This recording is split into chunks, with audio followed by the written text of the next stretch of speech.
Hey, everyone. Decided to come on here and chat with y'all. Been looking through my book of shadows.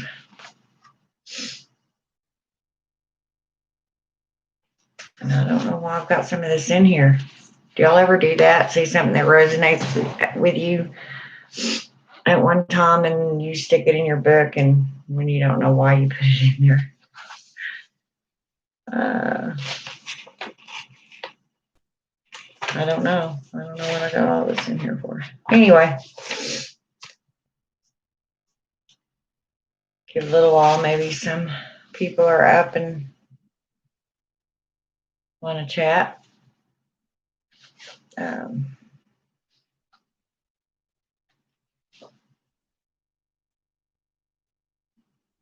I thought I'd, as you know, Samhain is all about the dead. I don't necessarily like using that word. I'd rather say I don't know, not of this world any longer. People say passed on or passed over. Dead just seems so final. And as you know, well, we don't really know, but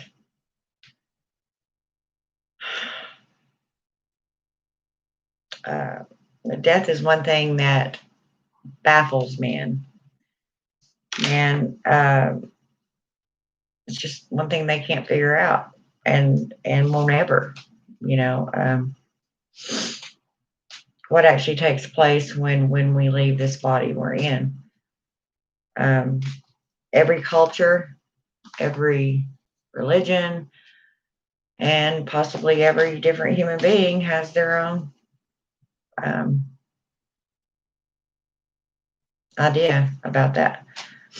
That's to each their own. But I mean, some people believe that you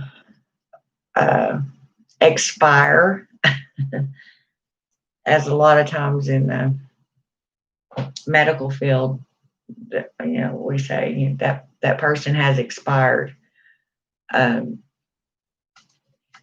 you want to say it, some people believe that when this occurs, you just don't exist no more. There's nothing. You turn to dust, and that's it. And maybe that's it. I don't know. I just don't feel in my heart and in my soul that is all, that this reality is all there is. Yes, there's something out there that definitely we cannot understand. Our minds that we have at this moment cannot possibly comprehend what the other realm is. This is why on Samhain, and do me a favor. I mean, you can if you want. You're probably not going to get any answers because that is a no-no. That realm is pretty much a secret, except for the fact that we know it exists. Until you get there, then you know. The spirits aren't really allowed to tell you anything about it. You can ask them all day long, and I'll bet you won't get no answer. What it's like. Some may say cold. If you do a Ouija board or a spirit box or some sort of divination like that, you're probably going to say it's cold. Well, look at it this way. If you're no longer in this body, okay, this body that has feelings, sensations, your 5 or 6 senses, you're not going to be cold. You're not going to feel cold. You're not going to feel hot. You're probably not going to feel emotion. Um, our bodies, our hormones, um, and our mind causes us to have feelings. Um, that is a human thing. It would not affect the spirit, I wouldn't think. So, I mean, you can go on and on and on and on and try to discuss about what death is like. Um, Death scares a lot of people, um, and I think that is because we don't know what's beyond that veil or what happens, when we close our eyes for the last time. Um, I there has to be something to me. There's too many ghost stories. There's too many proven um, stories about ghosts. Um, I don't know. And there's not a witch on here, or should never be a witch on here that says they've got death figured out. I don't think they would, because we do not. That is one thing we don't know. Hi, lady. How are you? I was talking about death. It's that time of year. Well, that's good. And two, this is the time of year everything else is dying. Oh, I'm good. Um, I took a nap earlier, and I didn't plan on sleeping as long as I did, but bounced out, brushed my hair right quick. I still got makeup scattered everywhere. I don't care, as I've said 100 times. I don't come on here for looks. But yeah, I was discussing about Halloween and Samhain, as we call it, and death. And I was saying it's not an easy subject for some people, um, especially when we're faced with our own immortality. Um, and I think people hang on to the thought, of their loved ones don't ever go away, and they don't. Um, okay, let's just put aside just say there's no afterlife. Just say um, they're still alive and present in your mind, in your memories. Just because you can't touch them, doesn't mean, after you go on, then it also means transformational. Right. Yeah, but I'm talking, well, and that that's what I was saying at the first, you could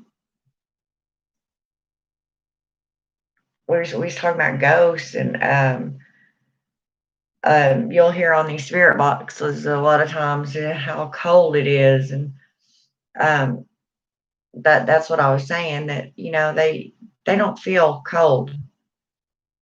They no longer have the body that would absorb cold or hot, for that matter. Um, as far as the temperature dropping when a ghost enters the room, or a spirit, I've done a shit ton of research on that throughout my life, and I honestly cannot find a valid reason that it would do that, except for the fact that when that veil's pulled back or they come through it, the atmosphere from the other side collides with ours. Does that make sense? I don't know. That's what I was saying. People can sit and talk about this for hours and debate it, and everybody's going to have a different opinion and different ideas. And It's okay, but that's what Samhain's all about, from mythology to, well, all of it.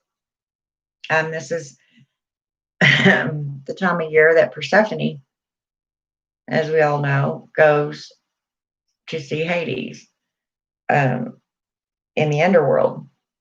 And, uh, you know the story about that. She's down there.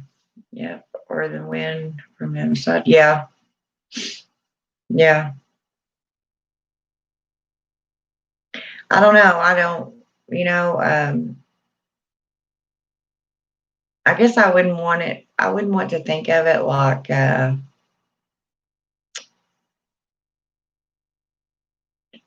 always dark and cold and, a little breezy, windy, like you see, depicted in Hollywood. Um, to me, that doesn't sound like a better place to be, or what we call Summerland. It's kind of odd that we call it Summerland, and yet when the bells opened, it's so cold. Now, it doesn't mean that beyond that gust of wind that it isn't warm, but these spirits, a lot of them are, I think, lost. I think they lost their way, and that's kind of scary. I mean, it's supposed to be a spontaneous reaction. It's supposed to happen. Um, how do you get lost? You know, I don't know. It's an interesting subject, and as I was saying, it's scary for a lot of people, because it is so final, as far as we know, as far as this realm, this body, it's final. Unless you believe in reincarnation, but even if you do, you're still not going to come back in that same body. You're still not going to have the same family members. Western Native American tribes believe that when you pass on, you come to a bridge, and the animals decide whether or not you cross the bridge to the other side, or whether you wander where you're at. Oh, really?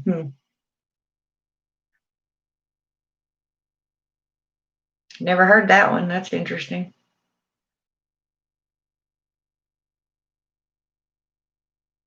Yeah, yeah. Um, well, and I'm sorry, people that just live by the Bible and all that should be watching my channel anyway. And I'm not saying it's a bad book. I'm not bashing the Christian religion by no means. I'm just saying that that whole book is meant to scare you into believing that way. Everything about it, you know. Um, I don't know. I'm not going to go into that. Because as I said, I was raised in church, and I don't know. I just that's not my path, and who's to say they're not all the same thing? I mean, who really knows? I mean, that's how deep you can go with this subject. They may all be the one person. You know, you don't know. And yeah, I mean, who wants to think of burning like that? For ever and ever and ever and ever and ever and ever. You know, so. And that's what upsets me so much about the witch trials. Boy, don't get me started on that. That honestly really, really ticks me off. I mean, seriously, it's almost like I was there myself, because I just get so emotional about it. Wow. Did you see that smoke that just went right in front of my? Wow. And I'm not even smoking a cigarette yet. Anyway, um, but yeah, transformation is a good way to put it. You transform into or to someplace else. But that's what Halloween's about. To the dead are walking the earth again, which I believe they do all year round. We just can't see them. Um, this time of year, the veil is extremely thin, and it's much easier to see them and to converse with them, chat with them. Um, the full moon isn't actually until Saturday night. And here it is, Thursday night, well, actually early Friday morning. And it is already so bright out there all night long. It looked like I had a lamp in this window, my picture window in my utility room. Um, just big and beautiful. It already looks full. And it's still got, 24 hours to go. It's going to be a beautiful moon. It's a blue moon, a special moon. I mean, this month we've had two. So, a lot of those women weren't even witches. Titans was, in fact, the only practitioner. You mean Tituba?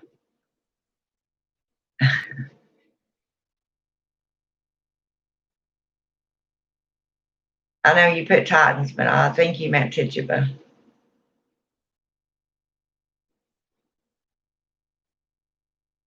And at that time, I don't think Tituba really even was headlong into it. I think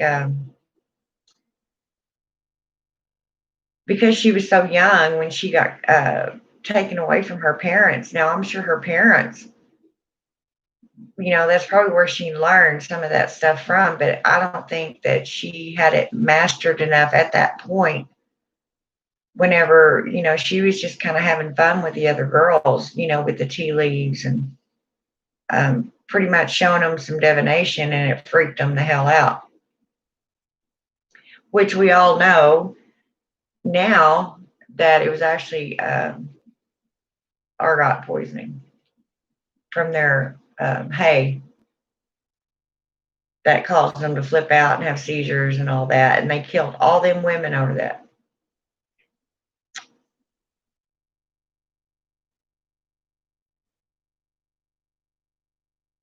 Yeah, they were so ignorant. I mean, the reasons that they killed these women were just, I mean, everybody in a nursing home nowadays would be dead. I mean, it's just stupid. And all in the name of their religion. Here too, but I'll put my crystals up. Yeah, yeah. That's exactly what you do on the full moons. Your crystals, like tonight, it is so huge and pretty out there. I have an oil that I use, a Samhain oil, and it stays charged, of course, but it never hurts to put it in the moonlight before you use it. And this is the perfect time because it's full moon, it's a special moon, and it's Samhain. So, the Paris daughter may have been epileptic. Yeah, that's true. She may have been. It's just, like I said, people back then were just ignorant. Um, thank goodness nowadays, now there, of course, there's different opinions. I'm not going to say that some people wouldn't want to still kill you to this day because you were a witch, but it wouldn't be like the whole town's people coming, with uh, lit torches and stuff to take you away and burn you. I know it must have been horrifying back in them days. And that's another thing that I stress at Samhain. Um, now I don't know for a fact that any of those women were witches. Um, and they may not want to be called upon in their slumber or from their other realm. And they may not want to be stereotyped like that anymore. You know, it may aggravate them. You see what I'm saying? I mean, if they truly were not witches, were not practitioners, then they're not going to want to be woke up every year just to come in and, let you know they're there. I don't know. I usually don't call on those witches. I will call on others that I know for a fact that were and are no longer on this realm, in this realm. But as far as all that, no, I don't mess with that. But yeah, they thought a lot of weird things and still do, whatever. I mean, I'm already. I'm strong fan and I had, yeah. Well, and I kind of believe that too because now there's witches out there that have started practicing and learned the practice. They went to an older witch and have been taught.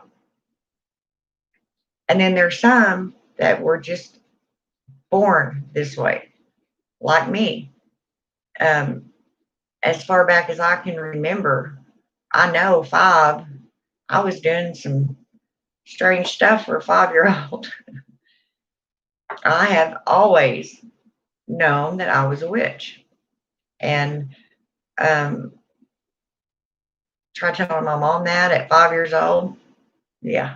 By 7, I was at a psychiatrist because she thought I was a Looney Tune. But, I mean,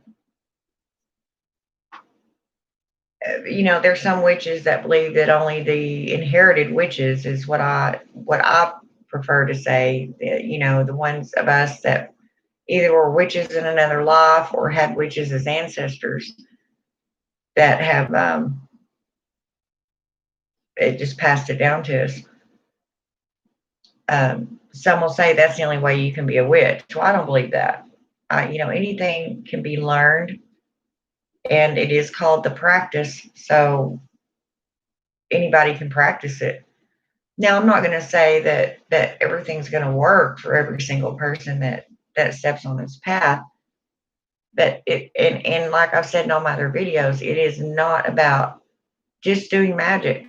It's not about sitting around stirring a cauldron all the time and it's dang sure not about going in there and doing a money spell every night so you can become rich. That's what a lot of people think. They're like, okay, I'll just do the spell and do it every day and I won't have nothing to worry about ever. Well, that's not how it works. There's a balance that has to be in check at all times. Now, I'm not going to say you can't get what you need. The gods and goddesses will take care of you. You're one of theirs. But anyway, I could go on about that stuff forever. I had female esters to practice. Yeah, me too. Me too, but it was extremely hush-hush. I don't know. I don't know, honestly. I mean, I've had a few dreams in my time, but I don't know. I'm so old now that I don't, nothing hardly surprises me anymore about this craft. And, it's one of those, I'll have the new witches going, well, what if I do this and what if I do that? And I'm like, you can do anything you want to do. You need to learn the basics first. You need to learn your directions, how to cast a circle in case you need one, your protections, the very basics, and then you go from there. Now, I'm not saying don't go telling me that West is Earth and east is water, because that's something you cannot change. Don't be that ignorant thinking that you can just go changing up the elements and the directions. Really? Yeah, but then we'll wait until the younger ones that were called gatekeepers. See, I've never understood that term. I've heard it a lot in the last several years, and especially now that I've been on YouTube. But that's not what people, human beings, or human spirits are not what I consider gatekeepers.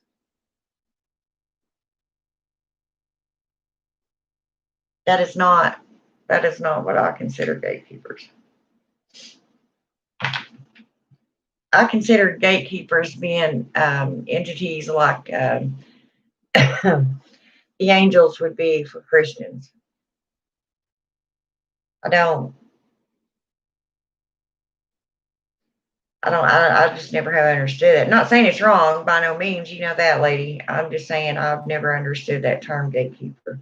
And when it's in the same sentence with human beings. Now, witches can be considered gatekeepers, but in a different sense. I wouldn't consider myself a gatekeeper. I consider myself a nurturer of this earth and all its inhabitants.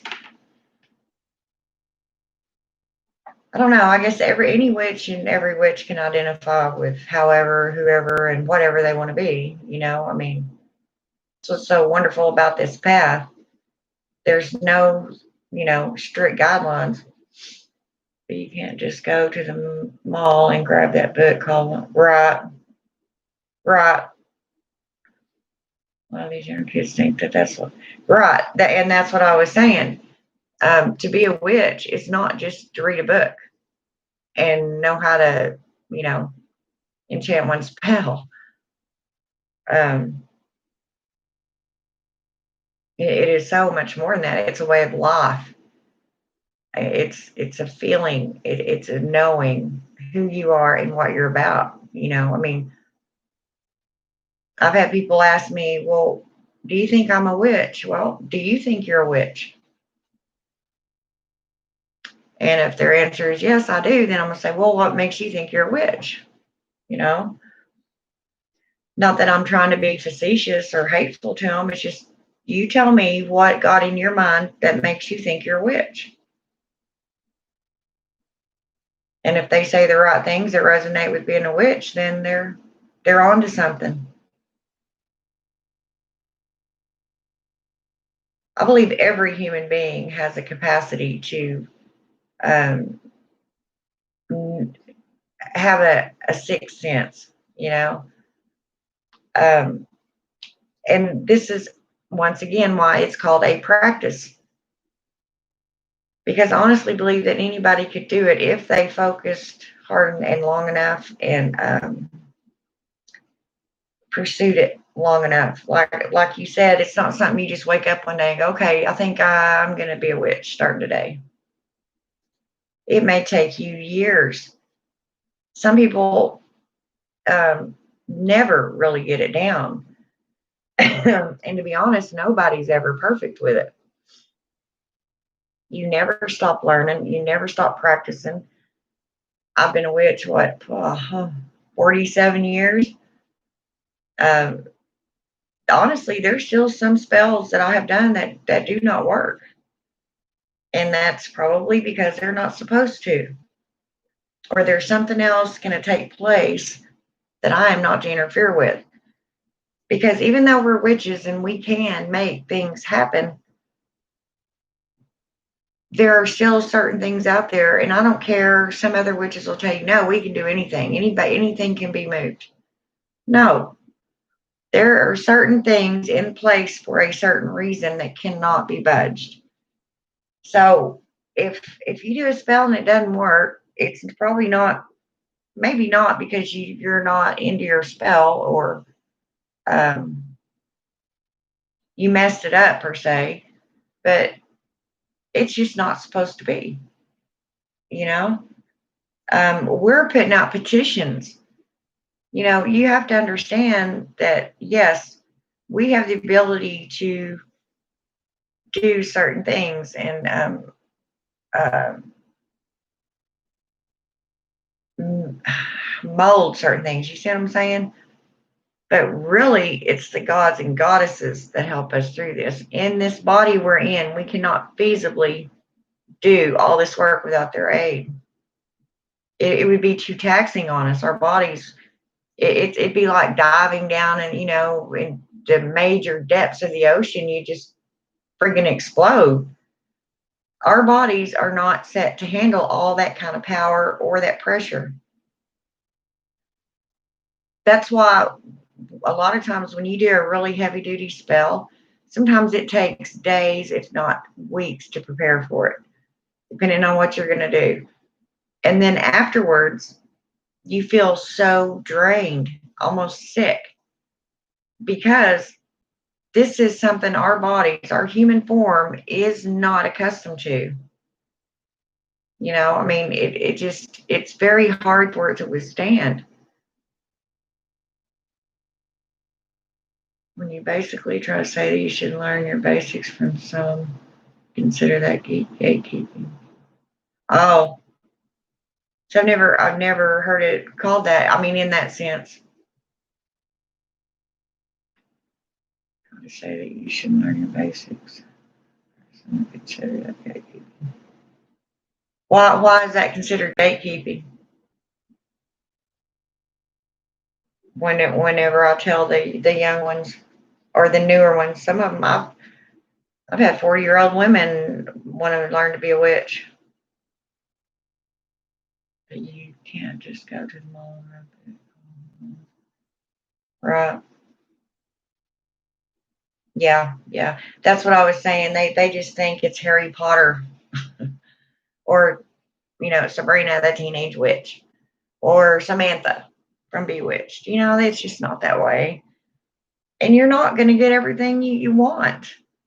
You can't just go off and say spells and for yourself all the time. In fact, honestly, I think that's why a lot of the witches are so poor, uh, because we're always doing everything for everybody else. We want everybody else to succeed, and we pretty much forget about ourselves in the process.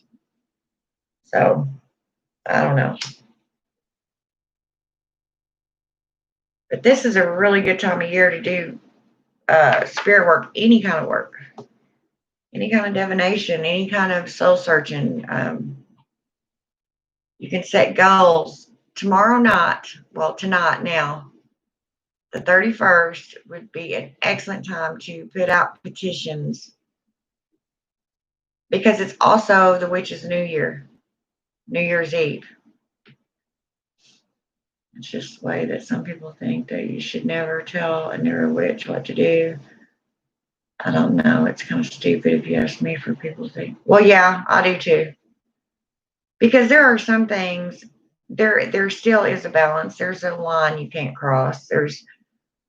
It's very, open and free, except for just a very few small details, you can't go.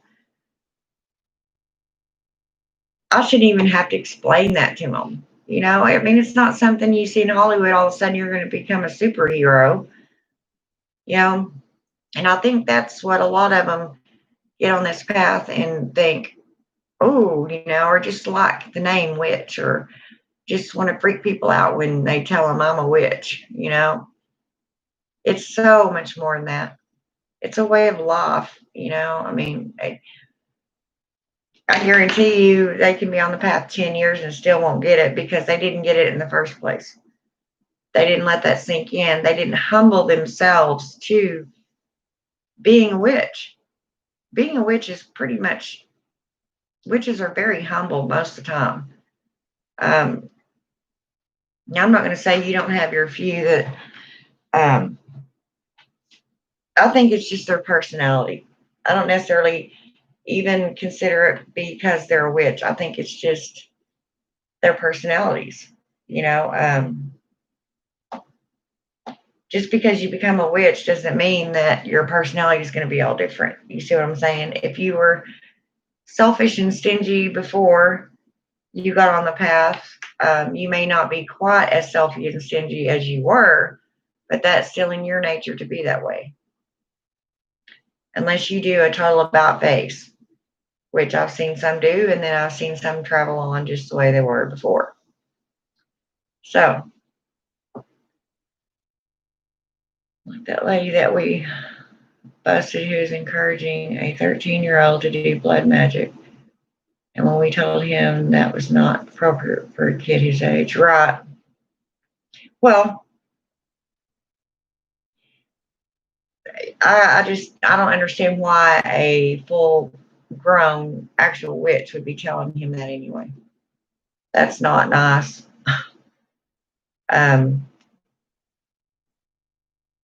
Nor is it acceptable in the witch realm. None of the witches I know would condone that. First of all, he's too young to get in that type of magic. And people are going to say, you're never too young. Bull. Because your mind isn't mature enough to contemplate what you're doing. Blood magic is a very strong magic. And the problem, and this is what, and especially this time of year, when the veil is so thin that you can get anything almost to come across through that veil. The last thing us older witches need are a bunch of,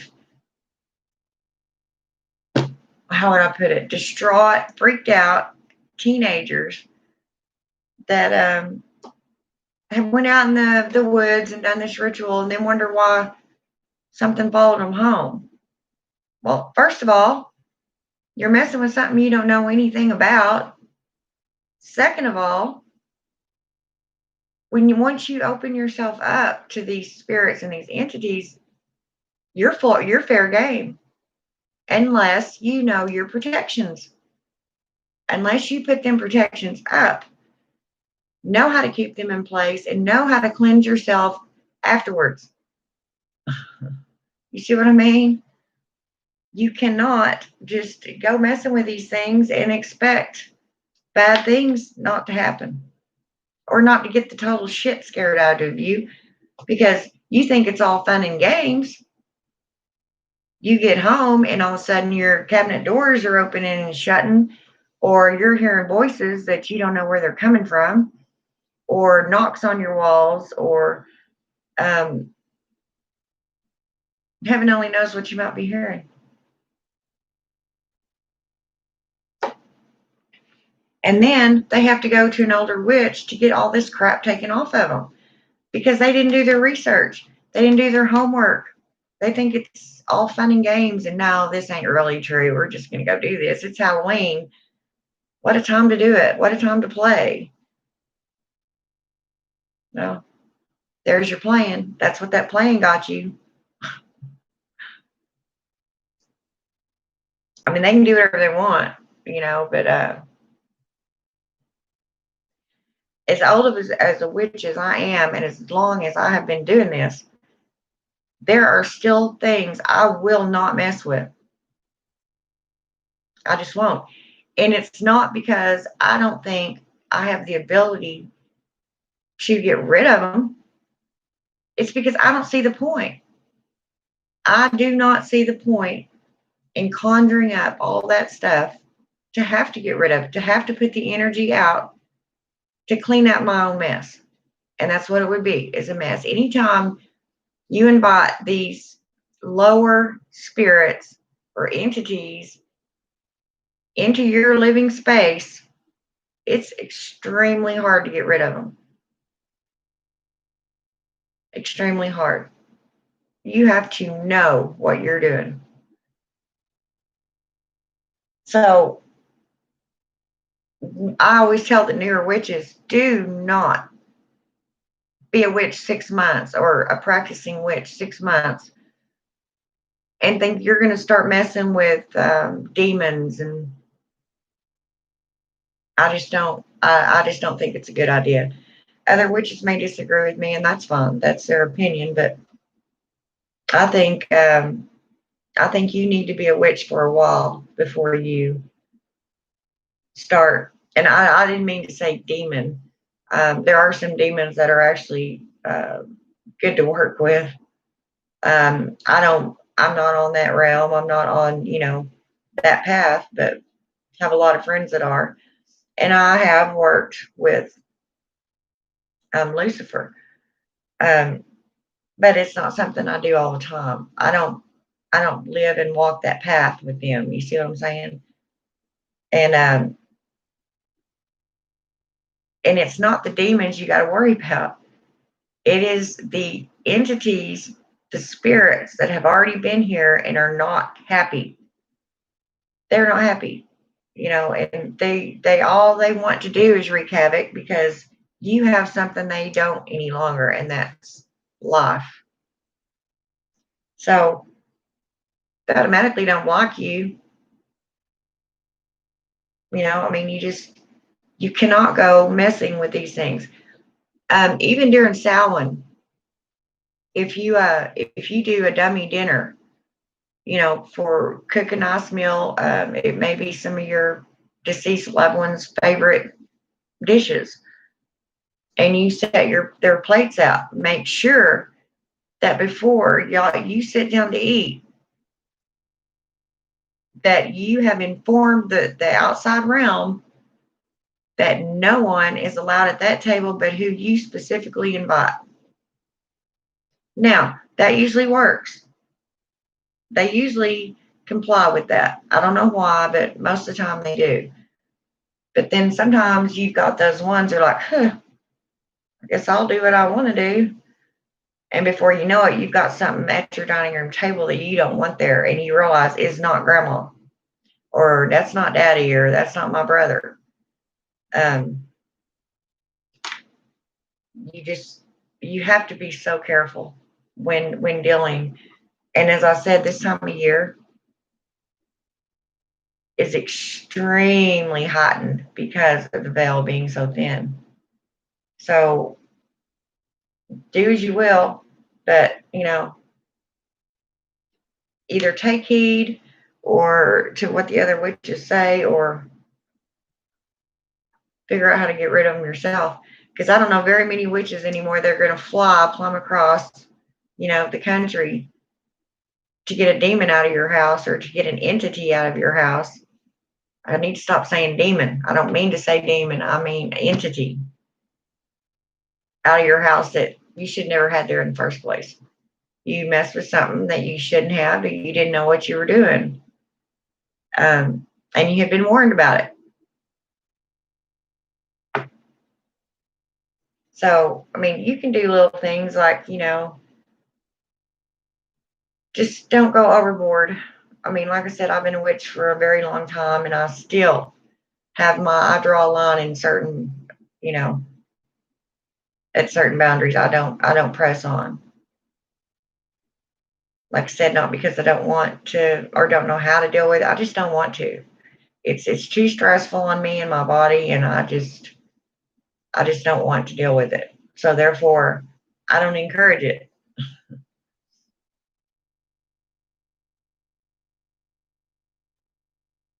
But like earlier,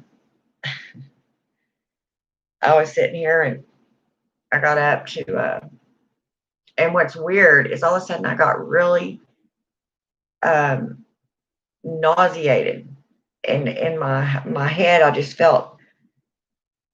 In fact, I thought I was actually fixing to get a migraine because that's how they start. It'll start off as a sick headache, and then it just gets worse and worse. And before I know it, I'm in the bed, hanging my head over the side of the bed in a trash can puking. That's what I thought I was getting at first, until I felt uh, the uh, the air in the room change.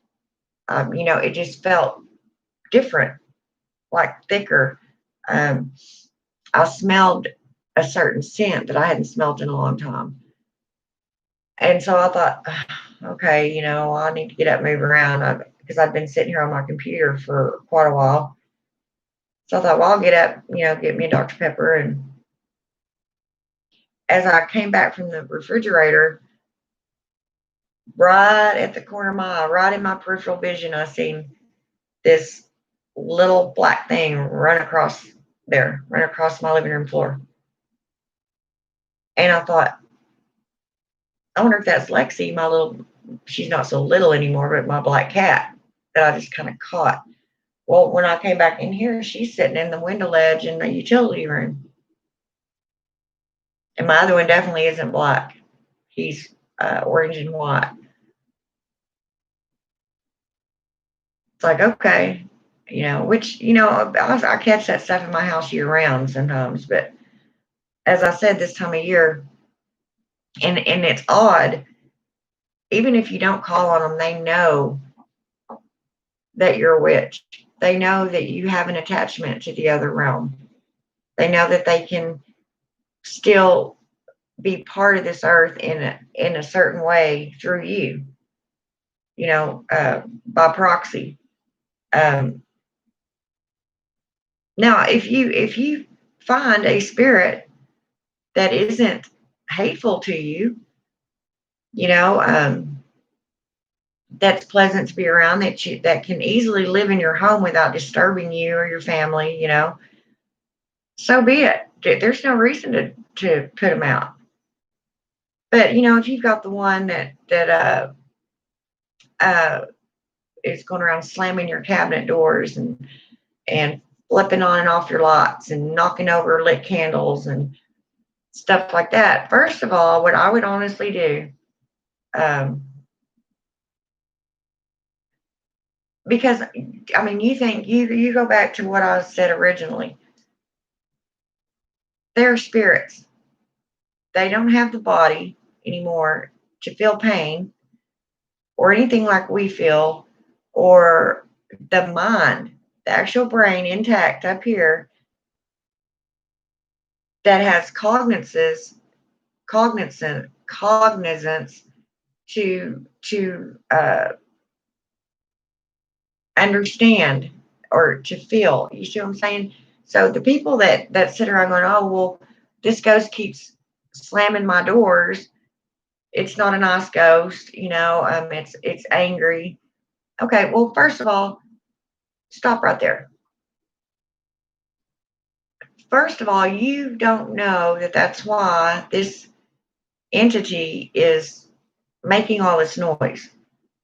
It may not be mean. Um, it may be trying to get your attention, and that's the only way it knows how to do it. You know, um, it may be wanting something from you. Um, what you can do is that's when you use your divination. If you know for a fact something's in your house, first of all, try to figure out what it is. You know, even if you intend on banishing it, you have to know what that is, or at least what category it falls in before you can even figure out a way to banish it. Because some things work on certain ones, but they won't work on others. I guarantee you. So um, ask them. Simply ask them to communicate with you. You can use a spirit box. I don't necessarily used to. I really didn't believe in them at all. But in the last several years, I've kind of gotten a little bit more used to the notion that maybe that it is a possibility because spirits run on electricity, or that's their best way somehow or another. They communicate better or get more energy around electricity. So um, I don't know. I mean, you could consult your spirit box. Um, use your divination. Use your mirrors. Um, try your best to figure out what this entity is, who it is, what it's about. Because really, most of the time, they are lost. And that goes back to what I said before, too. How do you get lost? I mean, I don't understand these things because I have not been over in that realm. you know. Um, I got pretty close, but I don't want to think that I would be one of those lost souls just roaming around everywhere, you know. Um, I don't know. It's a really heavy discussion. I mean, there's so many different theories and hypotheses and thoughts on it that I mean, that's a subject that you could talk about for hours and hours and hours. But I would take the time to get to know who or what that was. I mean, it may be good company for you. I think it's pretty neat whenever I talk to some of these spirits. Not many people can really do that. Um, some people it scares the shit out of too. So, and to be honest with you, the first time that I actually had one speak back to me, yeah, it scared me. I was like, crap, this is real. This is not to be played with, but also was kind of prepared because I had been working my way up to it for a long time. But I mean, I was only, I don't know, 13. And, at that age, you're still pretty naive about things. And I don't know. Anyway, yeah. I feel you. I was taking him to clean the bath today and laying in the tub in the herbs, and I felt extremely, yeah, yeah. Um, that's the thing about this time of year too. With everything being so thin, um, the witches, because we're extremely sensitive creatures anyway. We feel what normal people don't feel. And I bet you they could if they just took the time, stopped, and let themselves feel it, or stood still long enough to let it affect them. Because I believe every human being has the possibility. We all have the same things. We all have a soul. We all have a brain. We all have blood running through our veins. It's just who can tap into it and who just don't care to, for whatever reason. But if you can and you can do things to help the world and help other people, why wouldn't you? I mean, I don't know. I don't know. But I mean, it is what it is. People are always gonna. But this is definitely the witches' best time of year. This is our holiday. So, and actually, it was last night, or still tonight, October 30th, that began as All Hallows Eve, the night of the witch. Somehow or another, I don't know if maybe the calendar changed and there became 31 days in October, or if the the 30th was deemed the witches' holiday because the 31st would have been New Year's Eve for them. I don't know. There's a lot going on in those 3 days. 29th, 30th, 31st, or 4 days. And the first. Because November 1st is the witch's New Year's Day. So it stands to reason that October 31st, would be the witch's New Year's Eve. So I don't know. I mean, that's why everybody can believe how they want, and most people are solitary.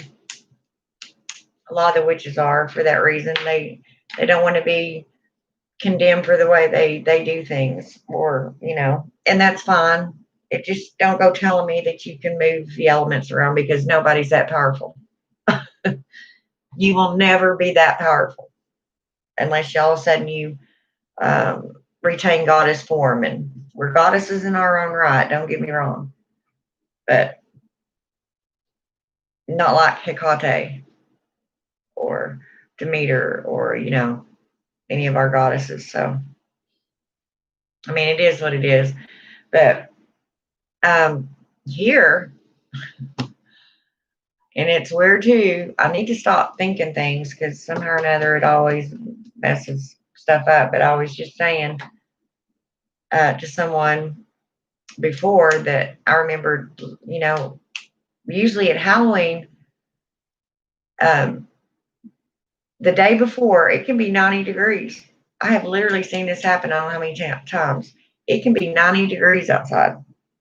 And by 1 o'clock in the morning, you could have 2 inches of snow on the ground. Weather changes that fast at Halloween.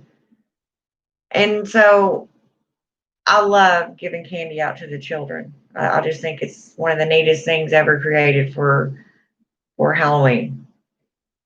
Besides, me getting together with my sisters, which I don't ever get to do anymore because everybody's so scattered away around.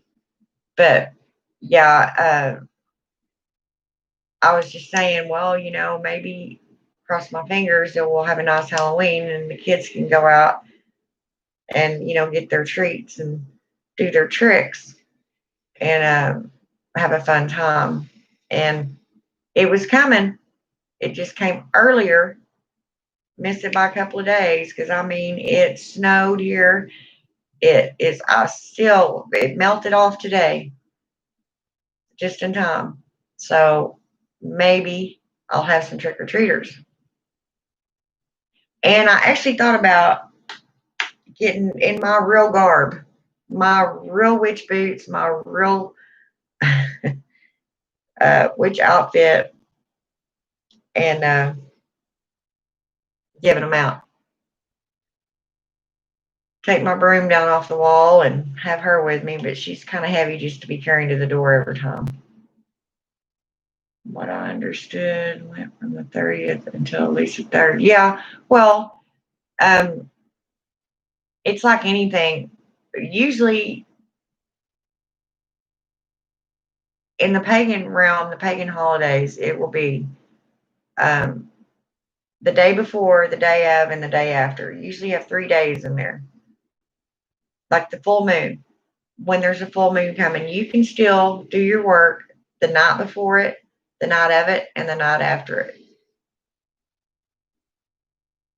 See, everything's in threes with us for whatever reason. But I mean, I guess some people celebrate Halloween all year round.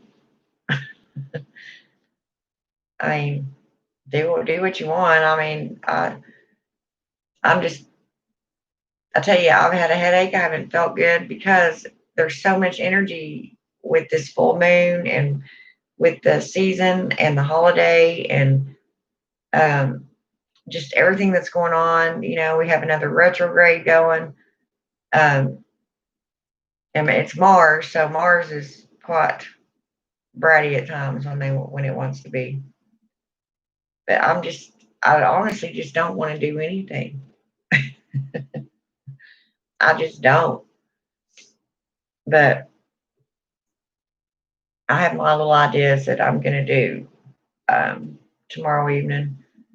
After, usually the trick or treaters will stop by 10. So, I have the rest of the evening to do my stuff.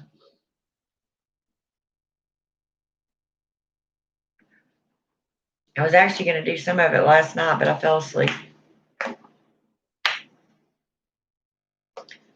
But it's really funny, and fun to watch all the kids run around in their little outfits and all that stuff. I don't even know when's the last time, I actually went to a Halloween party because usually I'm doing my own thing. If they had one the week before, I might attend or something. Or if it was a a bunch of my kind gathering up or something, I would probably go. But it's fun to me. But whenever I'm around civilians, as I like to call them, and watching them celebrate, it's fun too. But I cannot get the thoughts out of my head. It's like, do you know why you do that? I just want to go tell everybody. Do you know why you dress up in that costume this time of year?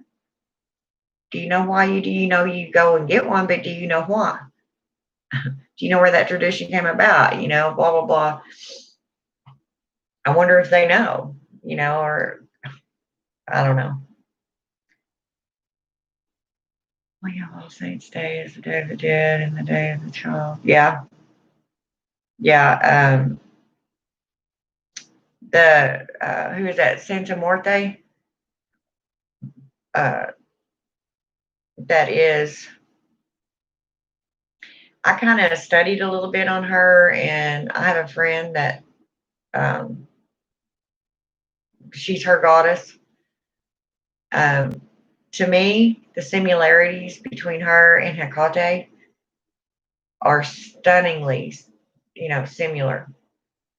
In fact, I told her, I said, I think that's my goddess, just in a different culture. So I don't know.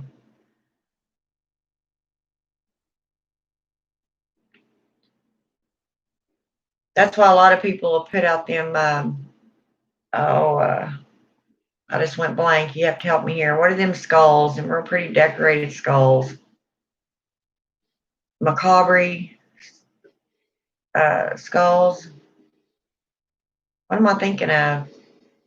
I do this all the time, y'all. Bear with me. I don't forget my spells though. For whatever reason, I can chant them all day long, but I don't know. I can't. They're called a specific skull, and I just cannot think of what they are. Anyway, they're really out and about at Mardi Gras too. Which, if you look up the history of Mardi Gras and what it's about, there you have it. It's pretty fascinating to read up on that stuff. Um, like me, I don't know that much about um, hoodoo and voodoo. Um, it just never was called that whenever I was younger, if you know what I mean. We just, I don't know. I've got a little bit of everything. Sugar skulls, yes, yes. I think they're so pretty. I really do. I was going to get me a couple of them to put on Hecate's altar, but I just never did.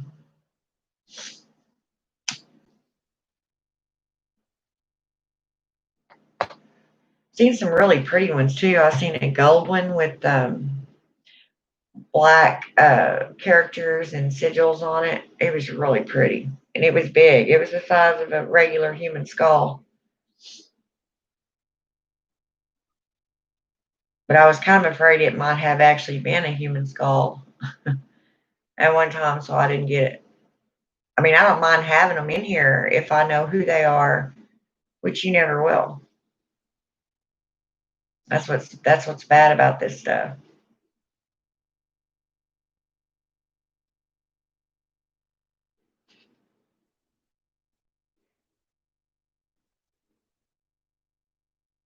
But yeah, got my little candy bowl in there. I gotta clean out, or should I say my big one, and a whole bag of candy in there that I sincerely hope I have a lot of trick or treaters, or I'm gonna be fatter than I am now. I tell you, I have gained so much weight during this quarantine. Can't be having that. Now it's gonna be winter time, so nobody's gonna want to get out and walk and do this and do that, or I don't. I'm too cold natured. And Plus, I'm on all kinds of blood thinners, which makes it even worse. So, no.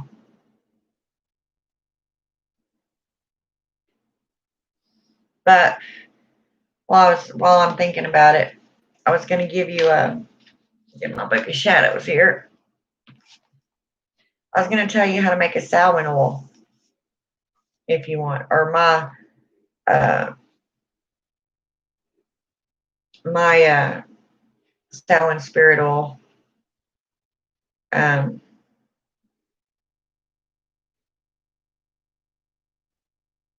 I thought I had put this up before when I got to looking through my videos. I didn't see it. Um, it may be too late to do this one this year, but you'll have it for next time. Um,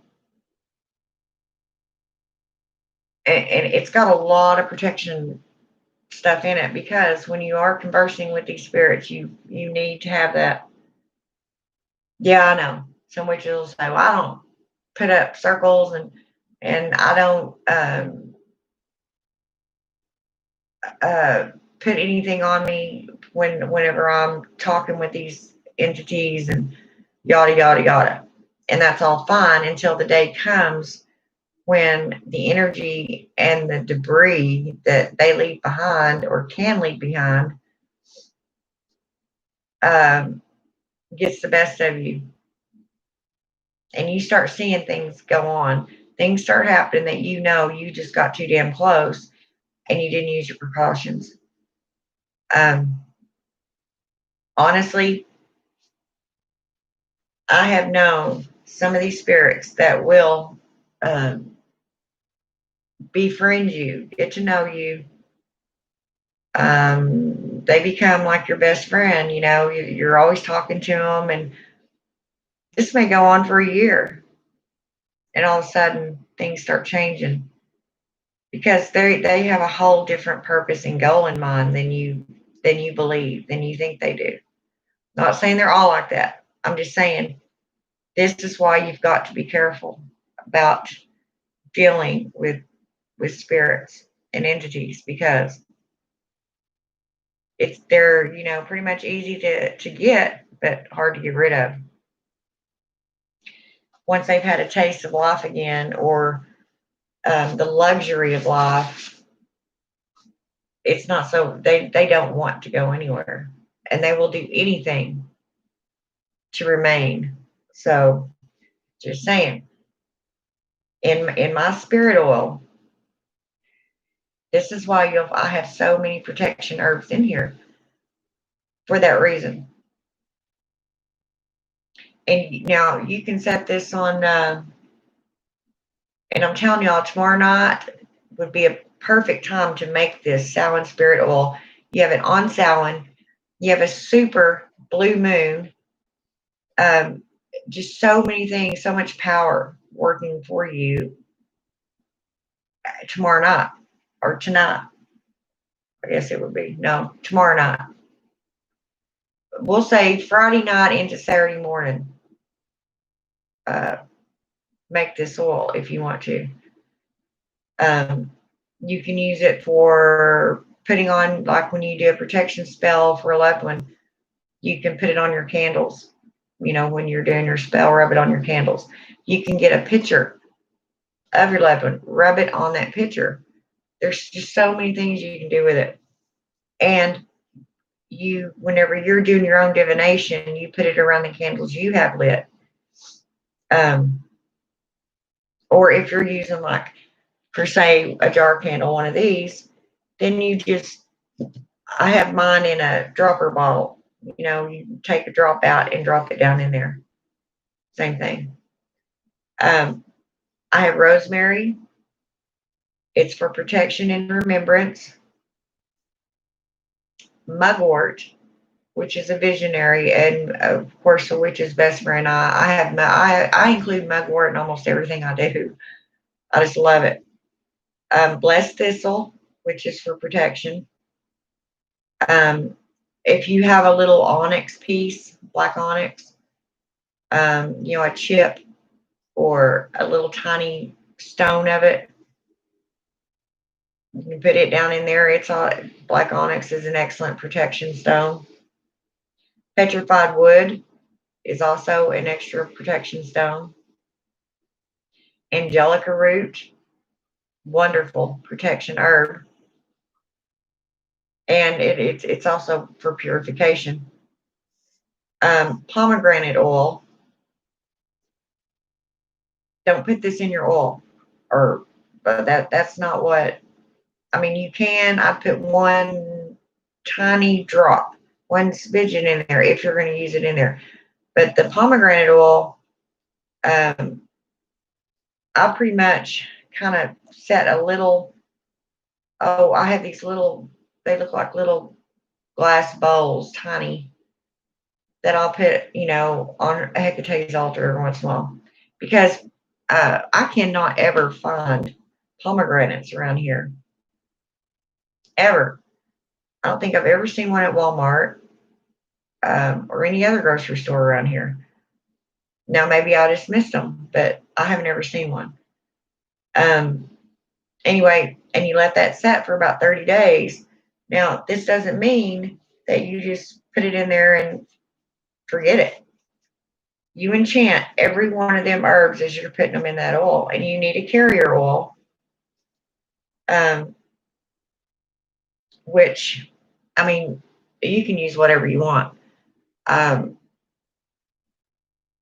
Since my goddess is Hecate and she's Greek, then I would, you could use avocado oil, jojoba oil. Jojoba oil's extremely good for your skin. And as you're putting it on, you'll be putting it here and or on your chakras, however you want to do it. Honestly, times have been extremely bad, and I know that. A lot of people don't have the kind of money that they'd like to spend. And back in the day when the elder witches were making this stuff, they used what they had. They didn't have the luxury of running to Walmart and getting a bottle of jojoba oil. It may not even have existed anywhere around where they lived at all.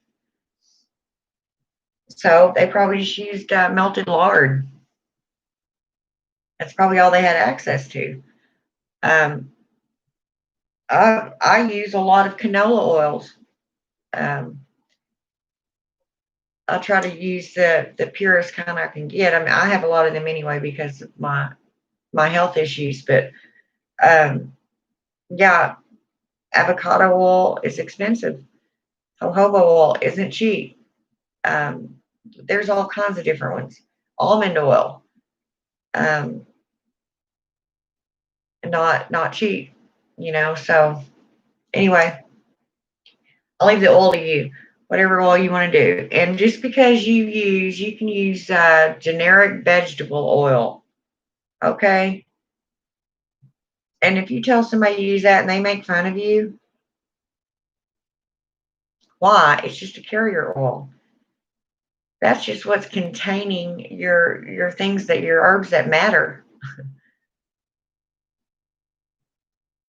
So any spells you feel the need to cast, you'd better cast because they would be at their moment. Yes. Yeah, this is a very powerful time.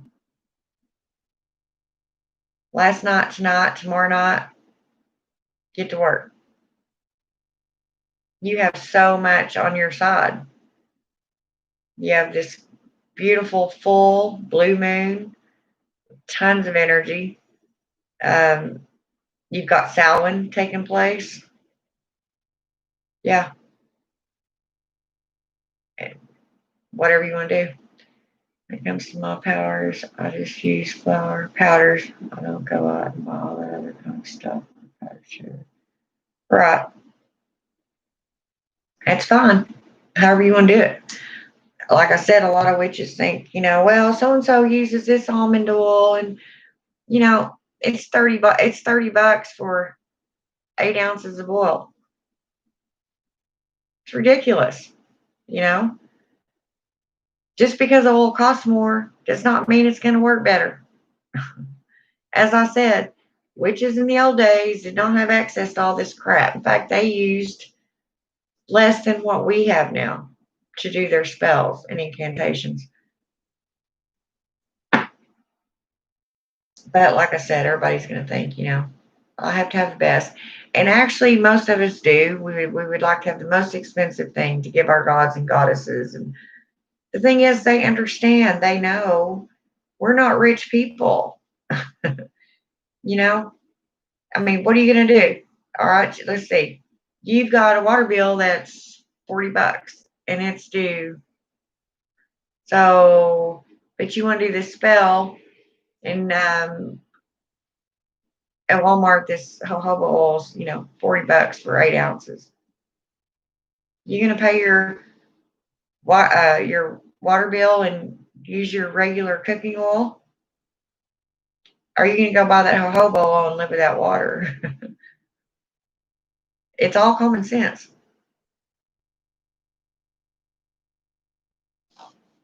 Now, I will say one thing I would be picky about, and especially for any of you witches that make oils that go on the skin, and you uh, uh, sell them or you make them for presents, whatever you do, somebody else uses them, you use them. You need to make sure that you're using an oil, a carrier oil that, let's just say 99.9% people are not allergic to. And believe it or not, olive oil, I love olive oil, the real olive oil. Um, Extra virgin olive oil is really good for cooking because I'm telling you, if you get the pure olive oil, um, it honestly doesn't taste all that great when you cook your food in it, unless you acquire a taste for it. It doesn't to me. But the extra virgin olive oil, to me, has a lighter, perfect taste. Okay, I don't know where I came off with that. It's not like you're going to be tasting these oils, but it's natural, which most of these oils are. Don't get me wrong, but it's one of the most ancient oils that there are. I mean, you think of the olive trees; they've been around forever, and uh, Hecate loves olive oil. Now, this pomegranate oil, I have yet to find, even online. Baby oil. Now, I don't know about that. I guess you could. The problem with the baby oil is most of it's scented with, you know, well, whatever they scent it with. And I'm afraid that it might uh, clash with the other stuff you put in it. I don't know. I guess you could. Now, if you're using some kind of scented oil like or herbs, really loud scented, I don't know. I don't know. I've never used baby oil. I'm sure it would suffice. I was just thinking of the oils that are edible, that that's more like a grease. It's an oil, but a grease. If you do, you know what I'm trying to say? I mean, yeah, you can put it in there. I don't know.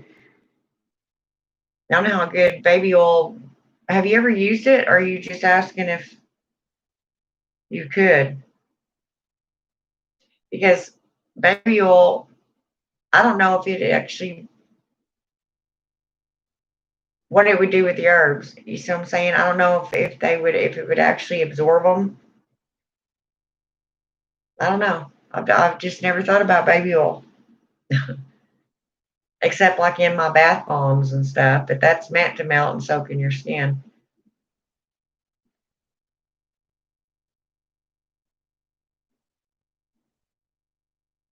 Right. Yeah. Well, yeah, I guess you could. Any kind of carrier oil, depending on what you're going to do with it. Which most of the oils are made either to the problem with baby oil, I haven't ever used it. I don't know if it would be flammable. Do you think it'd be flammable? Like if someone used it and put it around their candles like we do? I mean, we don't want something catching fire. I don't know. That's an interesting. I honestly have never used baby oil in any of my stuff, but most of the time too, the scent that I'm trying to get is the original scent of the herbs mixed together. And baby oil just has a pretty loud, rough scent to it. I'm afraid it would drown out the scent of whatever herbs I'm making in it. What's my body? Yeah, I've been off my candles now. You use powder. That's interesting.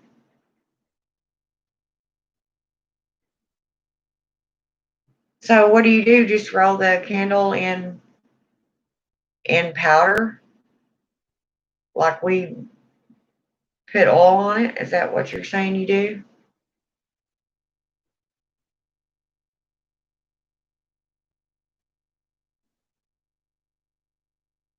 I mean, I'll roll my candle, in my oil, or put it on there and rub it in my candle, and then sprinkle my herbs on it. But it seems like powder would just be a big mess. Huh?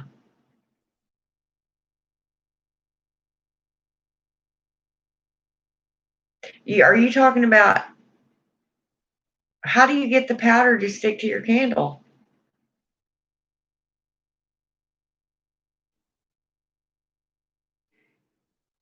without any oil, without any surface deal? Yeah, vitamin D oil would be excellent. Yeah, yeah, yeah. Vitamin D oil that you can get it. You can get that at the dollar store too. I had somebody ask me if they could use their Neutrogena oil. I was like, yeah, I guess you can, but that shit's really expensive too. I don't think that's one of the oils I'd want to be buying and putting in bottles all the time. But I guess if you got the money, go for it.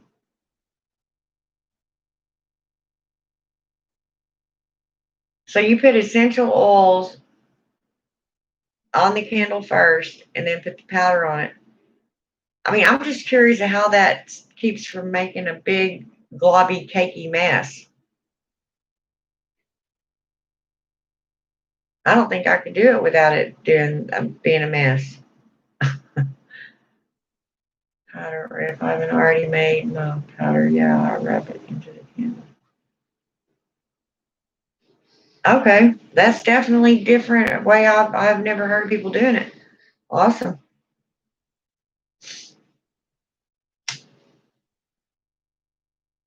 I would just have a big sticky mess, probably gloppy mess.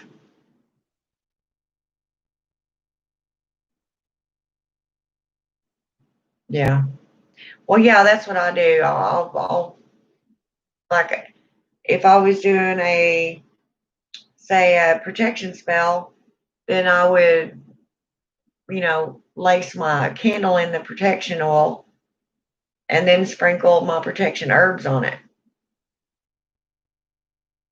And I mean they just stick there with the oil.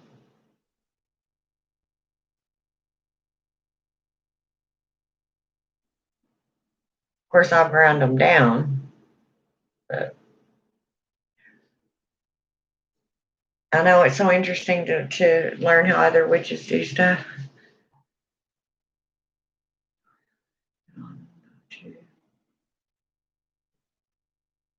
Right. Yeah, I like jar candles and like a 7-day candle. Yeah, I don't think you'd want to put powder in there. I don't think that candle would burn all the way out like it's supposed to with a big glob of mess. And powder won't burn all the way like that.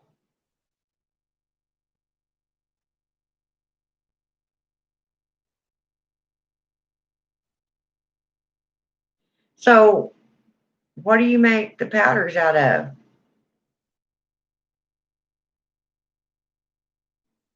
Now, I can see, mashing up your herbs, and maybe this is what you're talking about. Um, um, yeah, smashing up your herbs and putting your powder in there and mix them together, and then you know, kind of putting them on the candle. I just still without an oil on the candle, unless you drop it down in one of these, a jar candle, or something. How you would get it to stick on a tapered candle. Powder on the candle.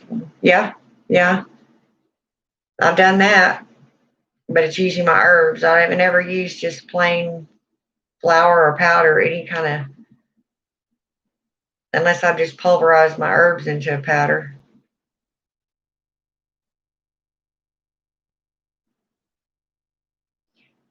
Oh, okay. Well, that's interesting. See, learn something new every day.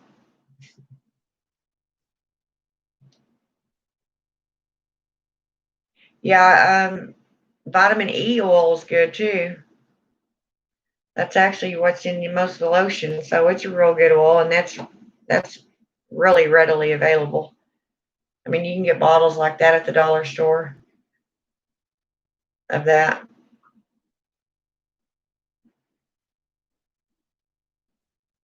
But anyway, been on here an hour and a half. Sure, as a carrier, I want to make powdered short sticks. Powdered sugar. Oh, oh, that's pretty interesting.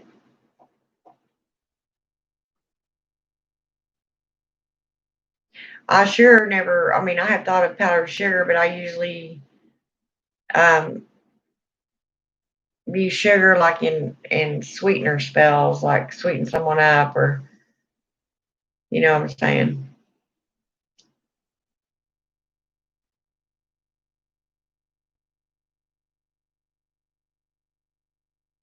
Search from baking sheet when I'm done.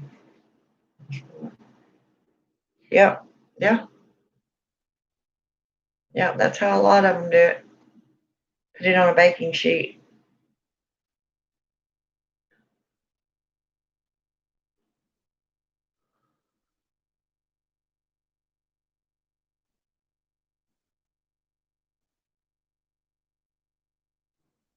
Well, hell, I've been on here an hour and a half. It's 4:30 in the morning here.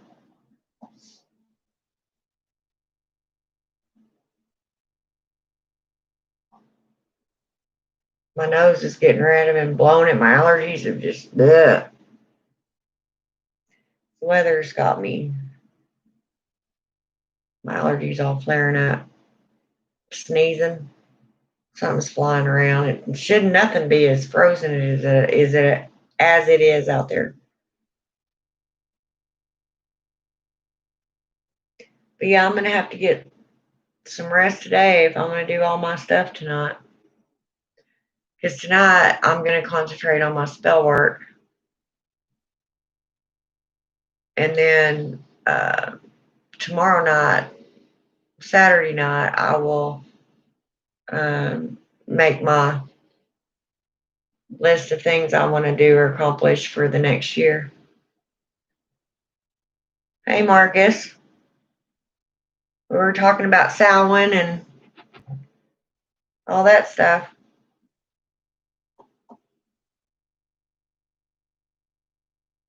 What are you up to?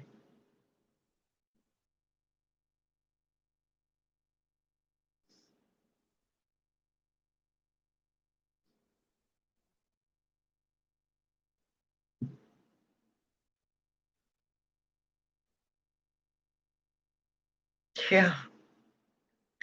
Shoot, this is our favorite holiday.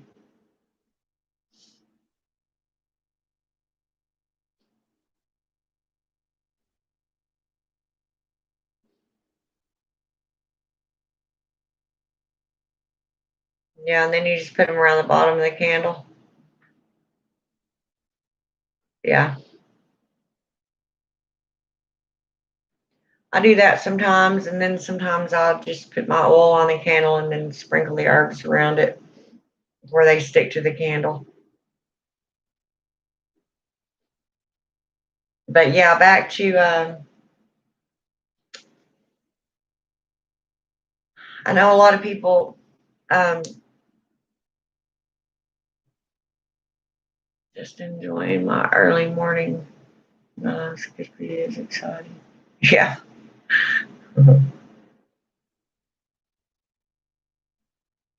No, it is. I love it. Halloween. It could be Halloween every day. I would love it.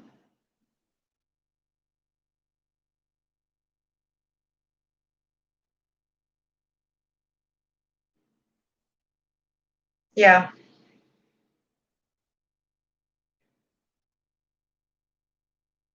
Well, that's definitely an interesting way to do it, Lady Blindwell.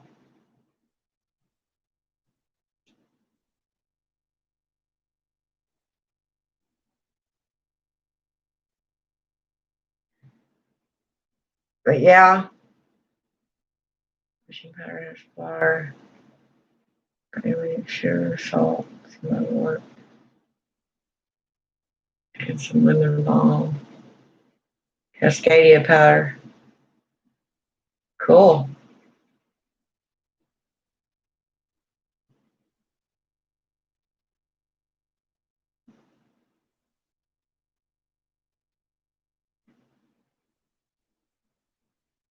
It's interesting that you put lemon balm in a wishing powder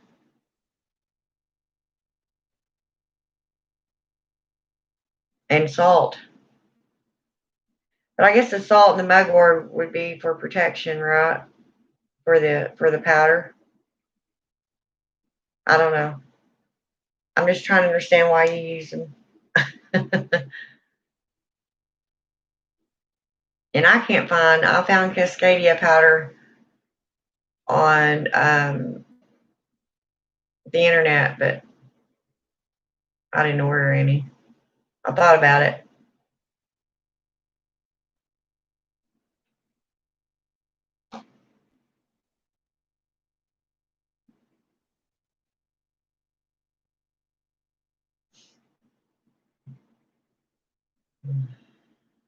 Yeah, but it's gonna be fine. I would show you my new boots. I have some beautiful witchy boots that I'm actually afraid to wear because I don't want to mess them up. But they're in there in my room in the closet, and I'm sure I'll come on here again tonight while I'm waiting on trick or treaters. So no, it's not. It's the 30th. See, I keep thinking it's the 31st. It is not. It's the 30th. Yes, I'm excited.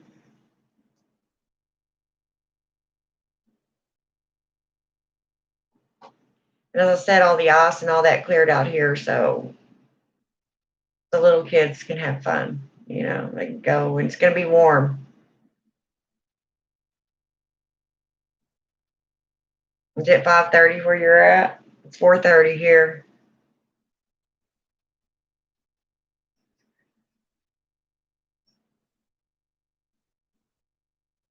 Yeah, yeah, I am, Marcus. I mean, this isn't the first pandemic the world's ever seen. These things are always going to happen. There's going to be disease, and um, I mean, you can sit around and let it just eat you up, or you can follow guidelines and keep you and your family safe and press through it. I mean, I know everybody's getting really tired of being in the house. Um, People like me, I'm pretty much I stay in the house. I mean, unless I have to go somewhere, to work or to the store, whatever. But I don't mind being in the house and being by myself. But if I want to go out, usually I'll get bored and I'll just go driving around. You know, I'll go driving out down back roads, seeing what I can find and stuff like that. But um, yeah, it just it bothers me to watch everybody else being sick and you know things happening. I have to be careful how much news I watch anymore because I'm an empath. So every single thing I feel. It's 2:30 California time. You're right. Absolutely. Looking at it. I have grandkids. I have 2 kids and 4 grandkids. My oldest grandkid is 16. No, he just turned 17. Wow. Yeah. And my youngest, she just turned, I believe, 10 or 11. Can't keep up with them anymore.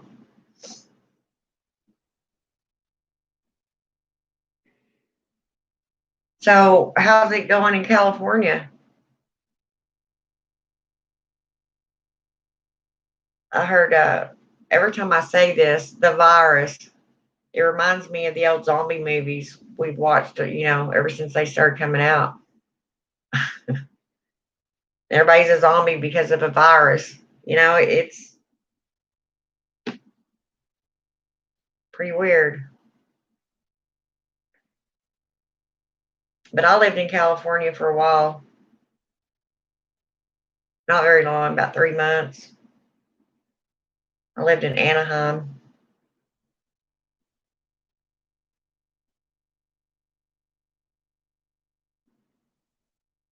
Right, right. And me having a medical background, um, I pretty much know that when the CDC says, "Hey, we're not going to stop this, but we can contain it, and we can actually stop the spread." In stopping the spread, you're not actually stopping the virus, you're containing it. But a lot of people say, no, I don't have to wear a mask and blah, blah, blah. Well, don't. Go to Walmart, let people sneeze all over you, breathe in their air, and then go home and hug your grandkids or your little kids and give it to them and wonder why they're sick.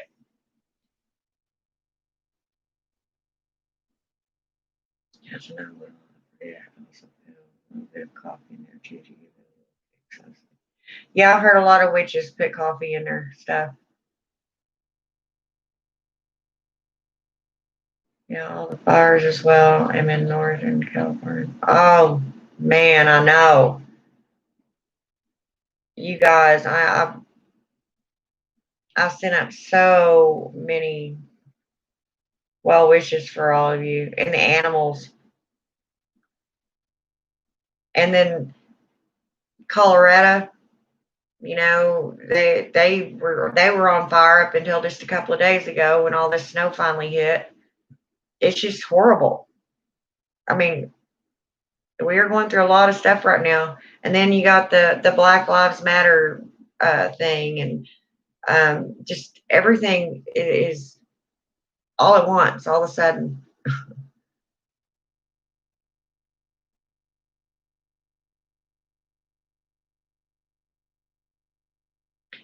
Yeah, I do too. But the Cascadia powder that I wanted to get had something different in it. I can't remember what she said she put in it. But I use eggshells and rosemary.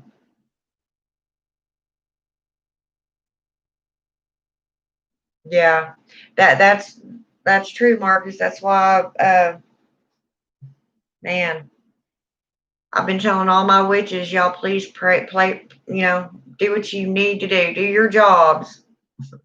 We have got to heal this planet because it's not happy. If it was, all this would be going on. I sound like the old Greeks, huh? They had a typhoon. It's because Poseidon was upset. What can I say? I'm a witch.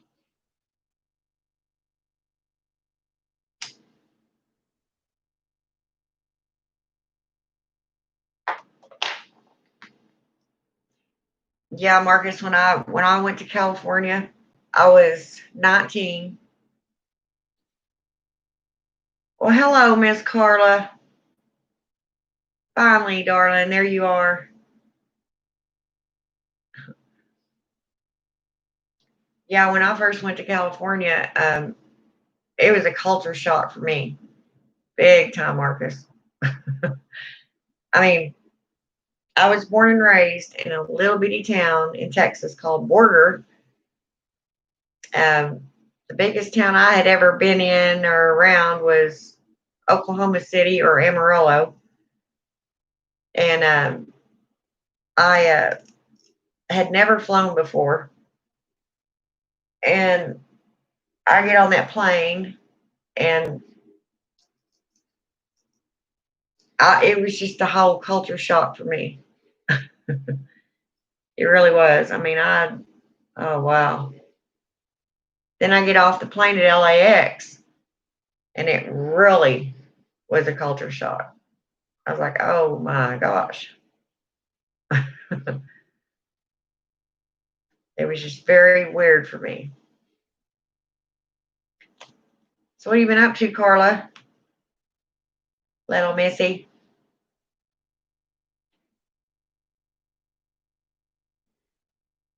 Yeah, it was.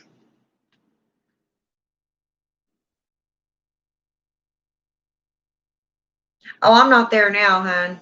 This is back when I was younger and married the first time. Um, my husband had gotten a job out for Brown and Root in California, so he went out there like a month before me and got the. We lived in Anaheim, like a mile from Disneyland. So I used to sit on my patio around the pool and watch fireworks go off at 9 o'clock every night. It's pretty neat. Got to go to Beverly Hills and see all the mansions and the bungalow where they found Marilyn Monroe, that sort of thing.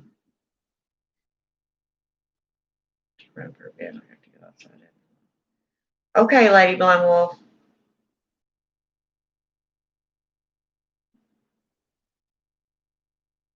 You too, hon. Take care of yourself.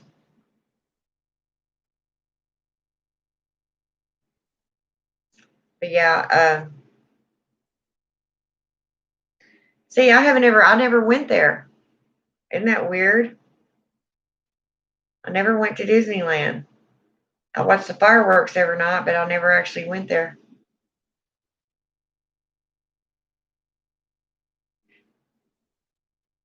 Yeah, I'll never forget how expensive it was, and this was back in '87. I mean, we paid $615 a month for a tiny one-bedroom apartment. I still remember the street it was on. Is on Westminster Boulevard. It was a really nice apartment complex, but $615 a month for that tiny little thing.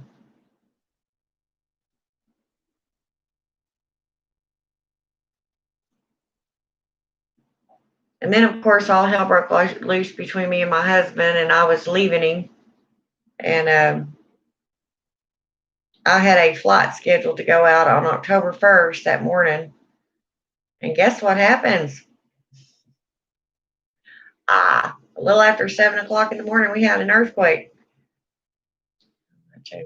Oh, yeah, I can only fathom what it is now, Carla. There's no telling. Marcus lives there. That's what got me talking about it. Lives in California anyway.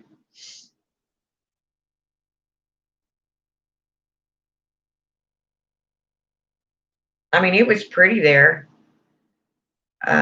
I couldn't hardly get used to the smog everywhere all the time, but it was just it looked like it was constantly smoky and foggy, which is why they call it smog.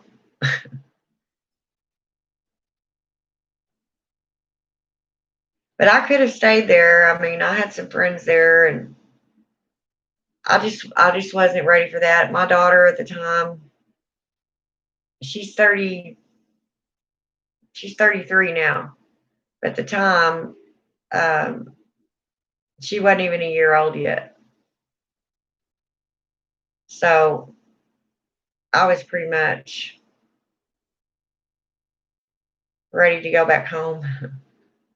Also, to this day, it is you get around so much money it costs.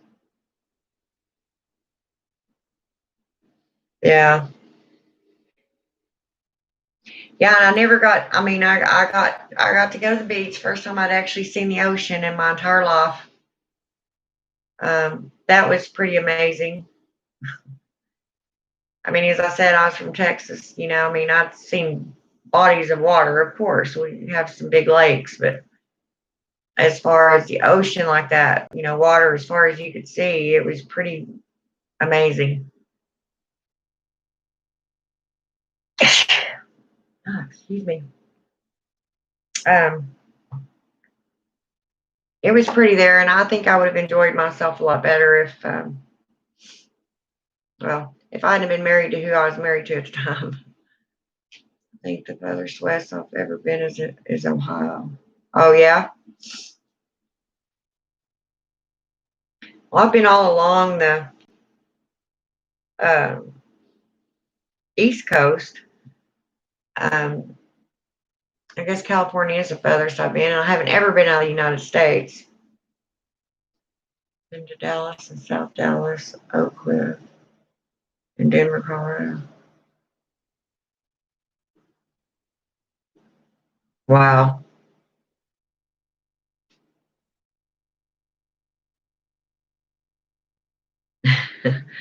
So you ain't been out of California much, have you?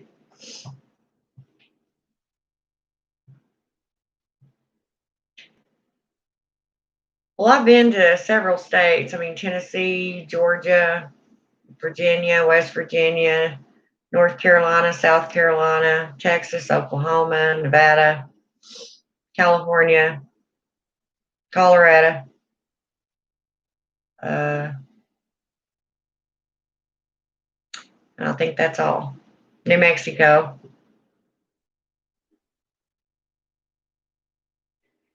Yeah, I'm a country girl originally from Texas, Carla. Of course, now in Oklahoma.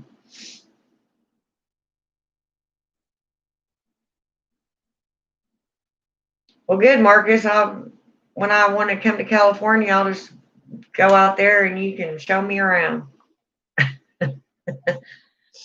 Maybe I won't bring an earthquake with me this time.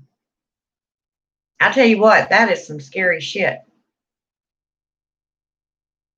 I mean, I talked to we had some people there that were doing landscaping around our apartment complex, and I was terrified. I really was. I mean, I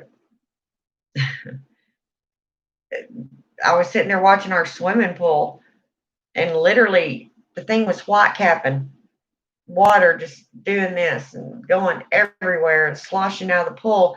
The concrete looked like it was made of rubber. It was literally just rolling, and I was tripping out. For years. Other than that, I've been in New York for a long. Yeah, yeah. I've never been to New York. Um, I've heard it. Upstate New York's really pretty, but I haven't ever been there. I don't think they'd like my accent. Even I went to Chicago, and there's one I forgot to mention. I've been to Illinois. Um, I went to Chicago, and uh, I had, of course, the guys, standing around me like, keep talking. I can sit here and listen to you talk all night. And I'm like, no, I don't think I'm going to do that. And then, of course, the girls hated me. I'm a Southern Belle, so they hated me. But whatever.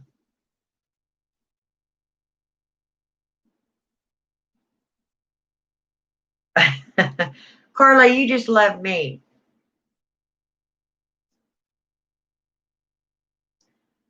Marcus, Carla's one of my biggest fans.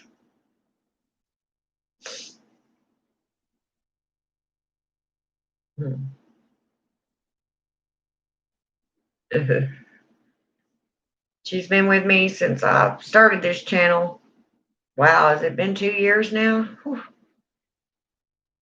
Wow.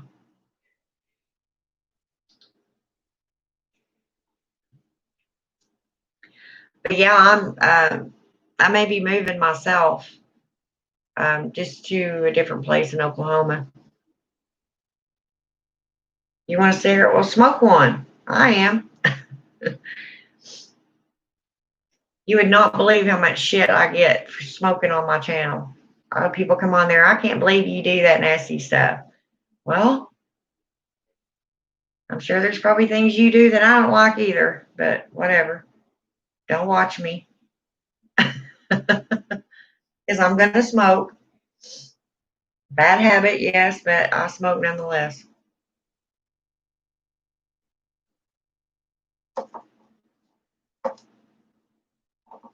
But yeah, Marcus, this time, if I was to travel like that again, I'd want to drive and I want to take my time. You know, I think I don't know how old you are, but um, and Carla too. I'm sure. I mean, I don't know where she's been, but no, you haven't. And if I was around you and the smoke bothered you, I wouldn't smoke around you. I would go someplace else. You know, but I'm here in my own home on a computer.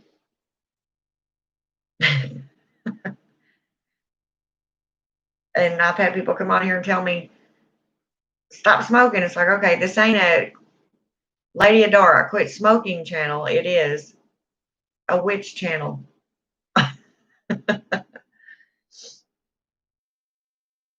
But anyway, I forgot what I was going to say. And I do that a lot, Marcus. If you continue to watch me, I do that a whole lot. Forget what I was going to say. Oh, if I was going to drive out there, I just want to have plenty of time, enough money, where I could stop and rest if I needed to, and actually just enjoy the scenery. If I see something interesting, pull over and look. Usually when I've traveled, it was get from point A to point B right now, ASAP. I don't want to have to do that, you know. And I think honestly, it may be because I'm getting older. I don't know how old you are, Marcus, but I'm no spring chicken. And honestly, I've always kind of been stuck. I've never really gotten to go anywhere. And last year, I had a trip planned to go to Greece. That's where I was going. That's where I've always wanted to go. I even have a friend. Uh, him and his wife live over there. I could have stayed with them, had my own personal tours, gotten firsthand taste of the cuisine, all that. And crap fell apart here, and it cost me more money. So there went my money to go over there. Then I set my sights on this springtime, this past spring, and then the virus hit. I'm not ever going to make it to Greece. I even had I hate to fly. I'll be honest with you. I cannot stand to fly. It makes me a nervous wreck. And um, I was even psyched up about that. Okay, you want to go really bad. Well, there's only two ways to get there, by boat or by plane. So I know much better. I've traveled by train or planes. Right, enjoying your morning. Oh, okay, I understand. Yes, definitely got the right idea. 42. Oh, you're 42 years old. Yeah, I'll get there one day if I don't croak first. I don't know, but have y'all ever had your heart just yearn, ache to want to go to a place you know you belong? You just know you belong there. You need to go there. Yes, you will manifest that shit, Carla. And I did. And then something else come back right around behind me and unmanifested it. It pissed me off too. I had to call, I talked to him on Skype and I had to call him and say I'm not going to be on that plane. You know, he's like, oh, and I was like, yeah, I know. I was about in tears when I was telling him I was so excited about that trip. I don't know. I'm a nervous ninny though, and the older I get, the more nervous I get. I mean, I think I'm becoming extremely set in my ways, and in that on the path of if it ain't broke, don't fix it type thing. If it's okay where you are, stay put.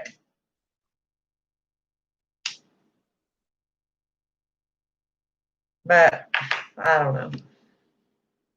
I mean, a lot of us solitary witches, we it's really I'm so thankful for the internet nowadays because I mean every once in a while in your lifetime you might accidentally bump into another witch, but you you just don't the other people around you just don't get you like another witch would. You see what I'm saying? And when you've been as witch as long as I have, it's hard to talk about anything else. I mean, everything seems to revolve around witchcraft with me, or the witch way of life. Oh, I am Marcus. Trust that.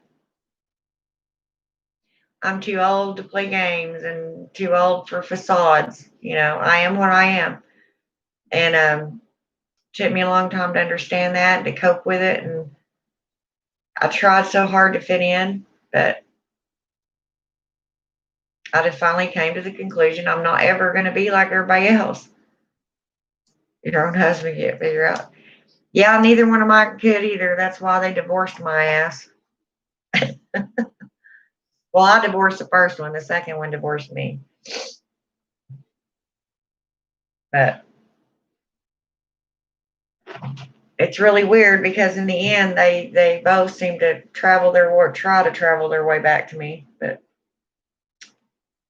they had their chance. They had to go screw it up. Now they're both in the other realm. So I don't know.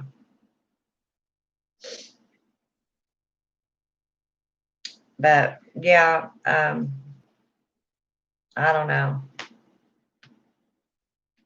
Like I said, I guess when you get older, you just start thinking about things you want to do and haven't done, and you're looking back on your past life thinking, why'd I do that? And why'd I do this? And yada, yada, yada. It seems like we're always second guessing ourselves. And, as bad or good as it was, whatever you went through is what made you who and what you are today. So there's always a good way to look at things. You can say, I hate my life. It's been nothing but shit, nah, which I have been known to do. But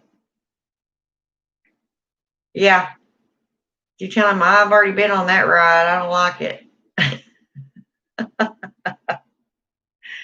Oh my, that's just funny. Yeah, I just don't. I don't know. I don't.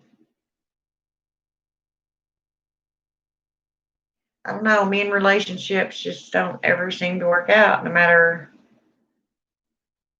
how hard I try, or, I don't know. And Carly, you're probably one of these women that have been married for 40 years, huh? I'm ashamed to even tell y'all how long my marriages lasted.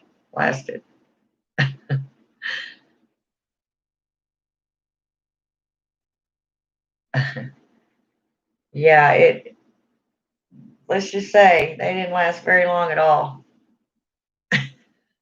I think I was married the first time, oh, 86 to 88, 2 years, and we were only together a year and a half of that. And then I was divorced for 18 years, 19 years, where I got remarried. And I think that one lasted 5 years. Not good. Not a good track record.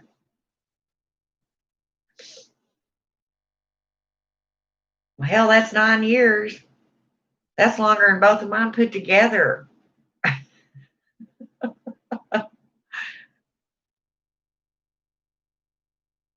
Damn. See? No, no. I guess it just wasn't in my cards. I don't know. I mean, I've had, well, several proposals in my life, but, well, a lot of them. And that's another thing you wonder about. It's like, well, if I'd have married so and so, would that have happened? Would I be happy now? Would we still be married? Yeah, yeah, all the questions that go through your head. That's when you're just too damn bored. You need to get up and dust or do something.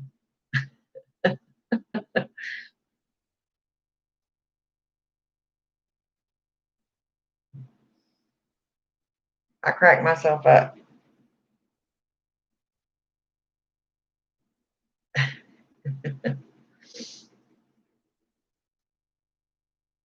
I really do.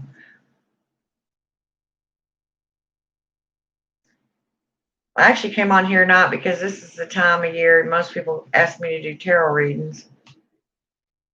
And now that I had them out in front of me, nobody has asked. So they were in the other room. Everybody be going, "Can I have a reading?"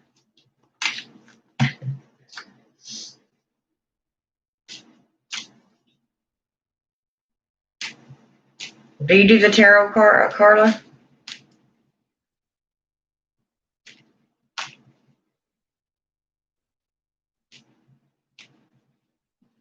Yeah, that's sad. There's just no sense in that crap.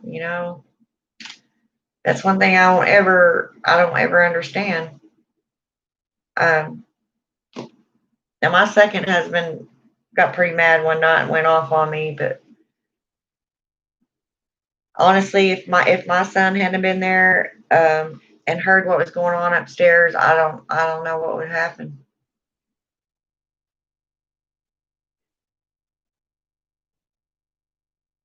I'll tell you an easy way to do it, Carla. Get get your tarot that resonates with you. When you see it, you'll know, hey, that's the one I want, or that's the one I'm interested in. Then get one that has a booklet, because there are intuitive readers. I'm an intuitive reader, but you still have to know what the cards stand for, what they mean. That's the hardest part, is learning what all the cards mean, because there's like some decks, there's 75, 74 cards. I think the Rider Waite deck has 78. I've never counted. This is the Witch's Tarot. I haven't ever actually counted it. I don't know how many is actually in here, to be honest. But it's just I think most of them are about average between 60 and 70 or so cards. There's a lot of cards. Um, just make sure you know, um, because it has emotion, finance, the pentacles, the swords, the staffs, all those have certain meanings that you'll need to know. I was supposed to ask for a reading. I'm always wondering. Oh, I was just gonna do some. If you really want one, I'll give you. Do you want just a general reading, or do you have a specific question?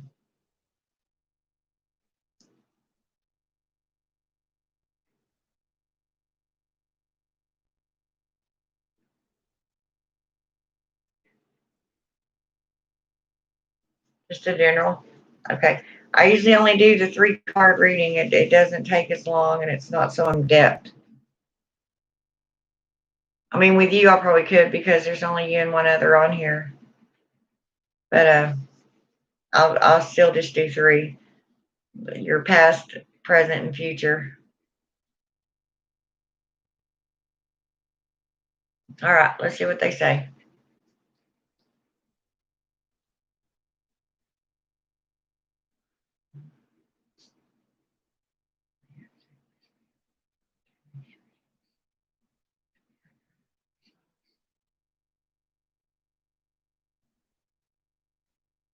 Okay, let's see what we get here.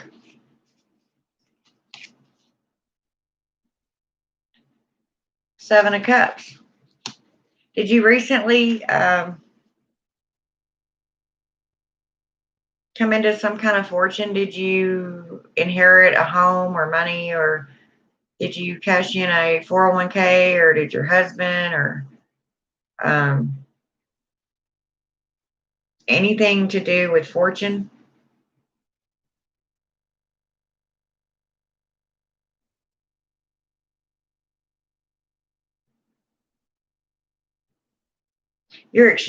Something happened here recently that made you extremely happy. I mean, your emotions were just through the roof. Do you have a new grandkid? Let's see. We'll do the next one. It's easier if I have them all 3 laid out at once. Yeah, there you go. That's your emotion. Because I got the 7 of Cups, which are emotion. So that just was very elating for you. Let's see here. Now, see, I've spoken into being. Guess what I got? The 10 of Pentacles. So, you and your hubby, looks like y'all pretty much got it together. Right now, it seems everything's fine. You're okay financially. Your family issues are okay. And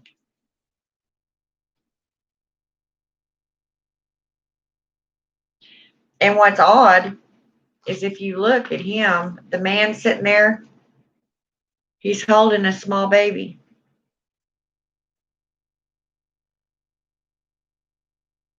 Isn't that wild? Yep. And see, you've got mom and dad there in the background. Everybody's happy, and the money seems to be flowing in the right direction. Bills are getting paid. You got food. It seems like everything's okay.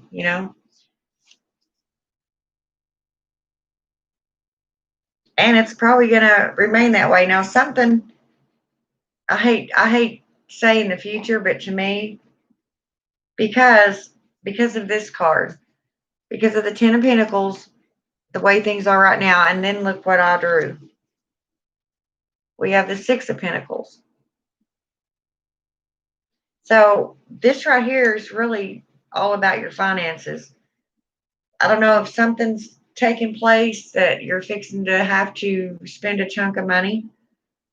Are you helping pay for your granddaughter to be born? Are you maybe helping the parents with a new home, a new vehicle, some sort of large investment? Is it tax time? Is it time to pay property tax? Um, it looks like right now, it looks like here shortly you're going to have to get to use some money. Um, I don't know what for. Uh, I could maybe draw for that, um, but it's going to be for good. You may even be thinking about making a donation to something or someone. Like I said, helping a family member. I don't know. Yeah, I know. The glorious taxes, the big T. Let's see if I can get.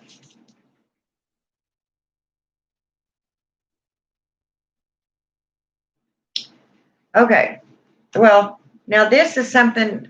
Okay, I asked the cards what this might be,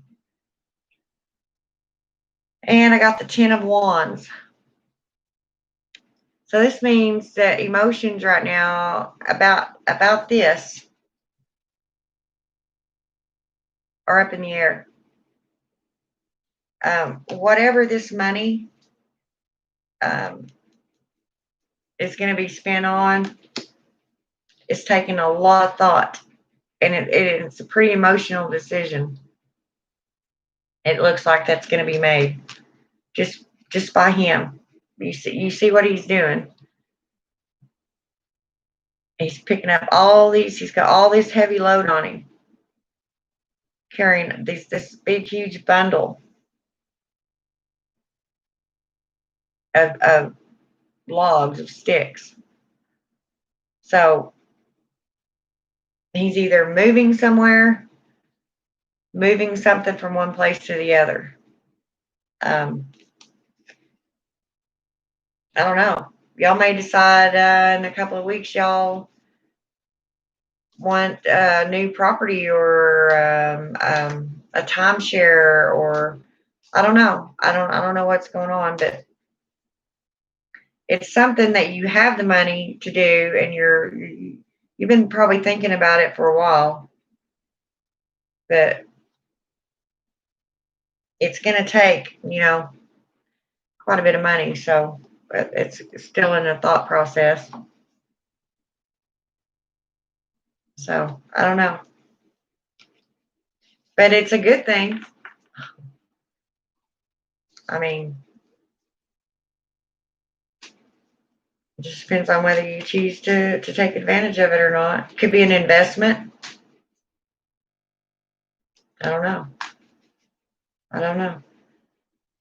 I don't know if you're one of them grandparents that set up stocks and bonds or something for your grandkids when they're a new vehicle. Yeah, there you go.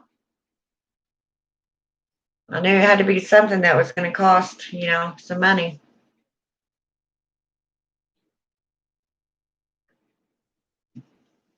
It seems like you just ain't found the right one yet, or you haven't made up your mind that you actually want to spend that money on it yet.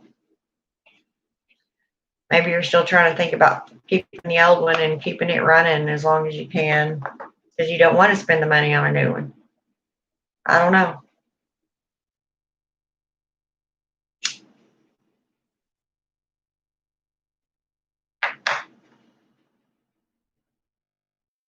but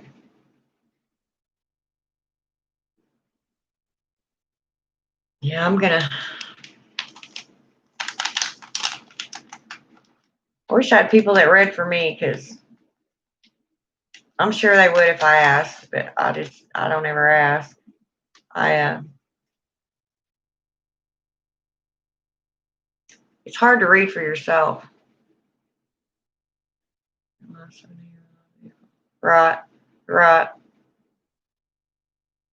And vehicles can be good investments. I mean, like me, I kept my Impala forever.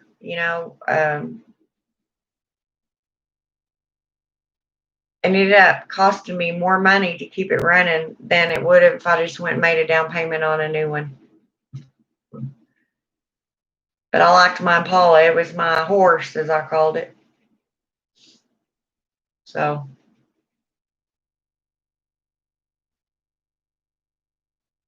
yeah,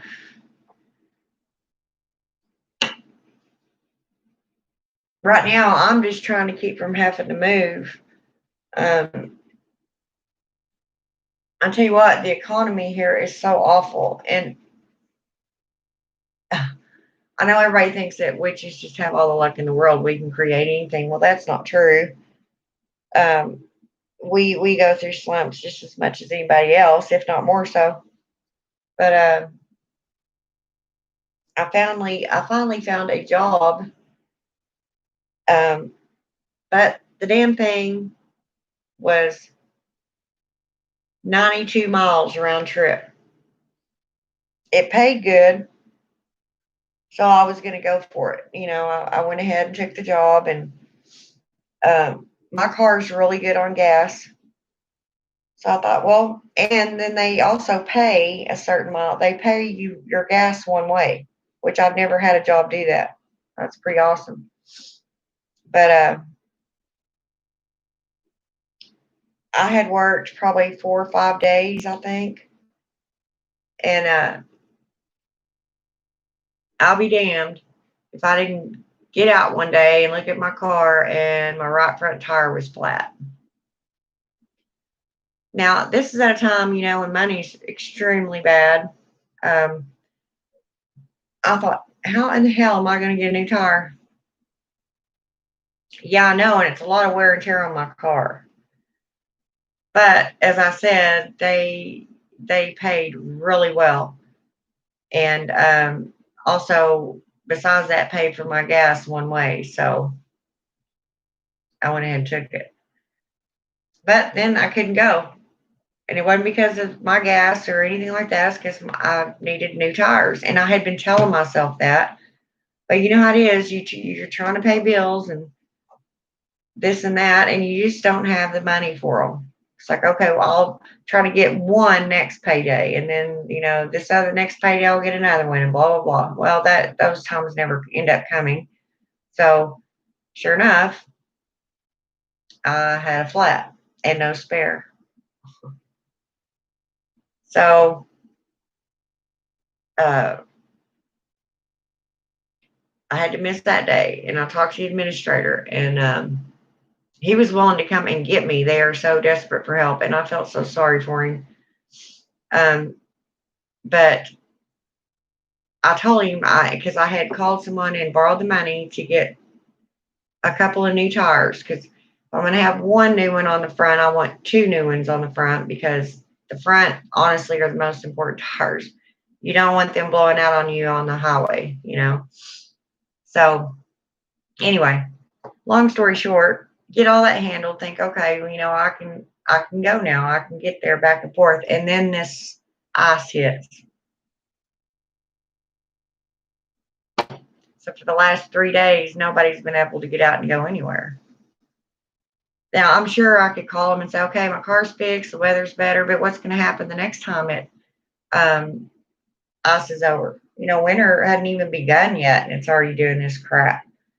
So that's what I worry about.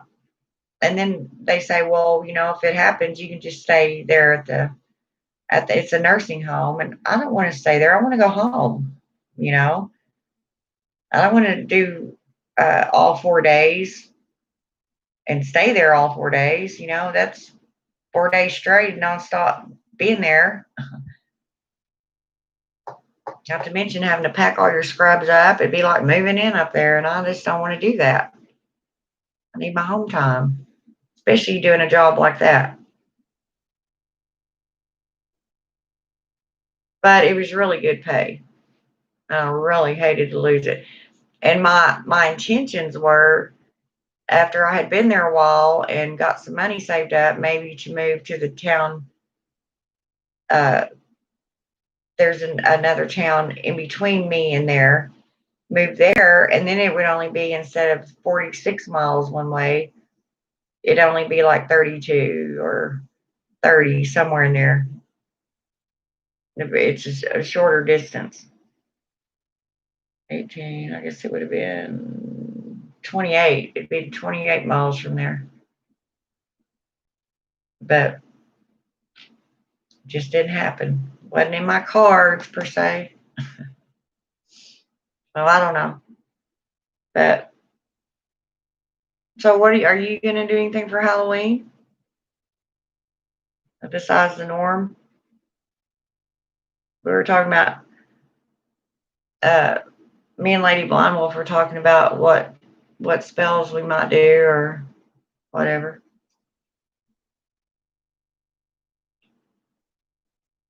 And I have been on here almost 2.5 hours. Wow.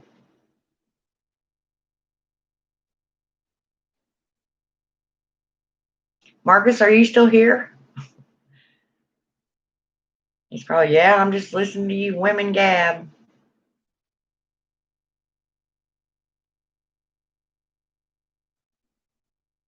I don't know.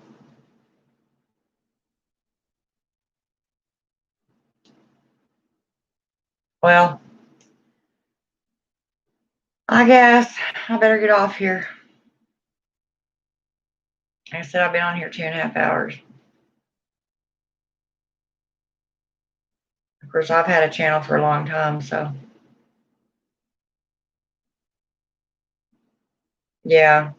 And it really should. In fact, that's one of the subjects I was talking about earlier, Carla. If you don't know what you're doing, don't mess with it. Because some not so good things could harm you out of that. Yeah. Yeah, and it takes time. It takes practice. Um, the best thing you can do, I don't know how long you've actually been practicing, but the best thing that you can actually do is learn what path you want to be on and um, start getting your power built up because you just won't ever be a good witch unless you create and store your power. And it takes time. It takes time to master it, and work.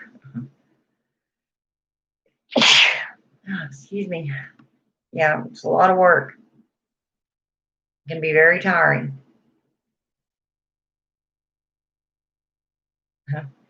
That's why most of the time, whenever y'all see me on here, I'm like half dead, or my hair's not done, no makeup, or I've got one makeup, or makeup on one eye and not the other, or something. Oh wow! So it's my fault you decided to be on this path. I mean, that's a good thing. I'll take the blame. It's really I cannot fathom being anything different. I just cannot. It's me. It's who I am. It's my very being. So I can't imagine identifying as anything else. Every part of my life is witchy. Every second of my day. So and it will become yours too. I don't know if I ever asked you this. I may have, and I'm sorry if I did. I'm brain dead half the time. But does your husband know? I mean, if he does, well, what does he think about it? Because a lot of relationships get destroyed over stuff like this, and I want to see that happen. That's why we have so many closet witches. Nobody else but the other witches know that they are who they are. And I just think that would be a horrible existence, having to hide something so important to me from a significant other. That's why, if I ever meet anyone new or start dating anybody new, first thing coming out of my mouth is, I'm a witch. And a lot of people look at you like, okay, yeah, and I'm Hercules. No, I'm serious. I'm a witch. Yeah, that's what I was saying. You don't think he takes it seriously, but he will once you start lighting them candles up and doing chants, and that's when there could be a clash. And unfortunately, you know, if you set him, most people are a little more put at ease whenever you tell them, hey, no, we don't go and kill babies. We don't go and kill animals. I'm not saying some people don't. I wouldn't call them witches. Um, most witches are very tender-hearted people, and they sure wouldn't harm the hair on an animal, much less a child, a human child. But there's so much. Being a witch is so stereotyped anymore. You know, I just say whatever you think. I try to explain it to them. Um, in fact, I can't think of a better, more peaceful existence than being a witch. Well, I wouldn't necessarily say peaceful because of the shit you get from other people. But if you follow the path of the witch, you are more in tune with yourself and your surroundings than anybody else, if they're not witches also, on the face of the earth. It's wonderful. There's a clash, I'll walk away from him. I need to be good girl. Well, no, I'm not saying I want you to walk away from your husband. That is not at all what I'm saying. What I'm saying is it is a choice that you may have to make between you and your craft. Um, and most witches would choose their craft. I mean, that's just all there is to it. Because that man can come and go. That man and do this and blah blah blah. You know how all that, but your craft will always be yours. Your personal gift. Your very being. And to get rid of that when you're so drawn to it is like giving up that part of yourself that can indeed make your world fabulous, worth living. I just, when I find myself getting depressed, I'm so thankful that I can go to my altar and light my candles and uh, mix my herbs and do my chants. Come in my kitchen and make my candles, because that eases me. It eases my soul. It reminds me of who I am and that I am not to let any of this sort of thing bother me. He doesn't even realize that he's a witch. He has the power to cast his enhance upon others. I've seen him do it. Yeah. Well, it may be a lot harder. I mean, I don't know. I don't know what religion is he religious? Like did y'all go to church? Does he go to church? Was he raised in church? Um, with me, that didn't seem to matter. I mean, my grandma lived next door to the Christian God, and I was in church. Literally, I was born on a Wednesday morning.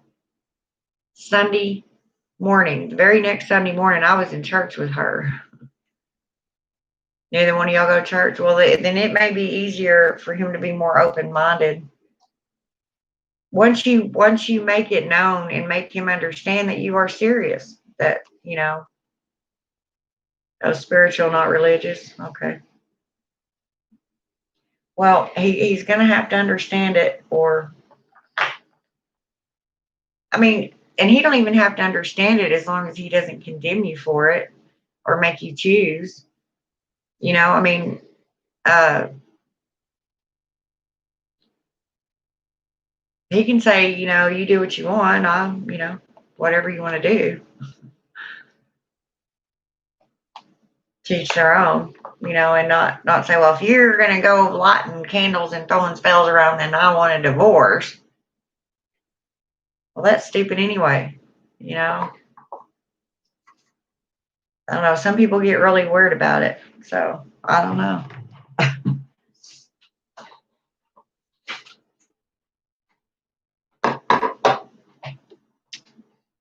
Like I've had people tell me, my own daughter, even, I mean, she don't even like it when I talk about it because she's got it in her head that I'm going to hell. There you go. He wouldn't cut his nose off to spite his face, now would he? That's funny.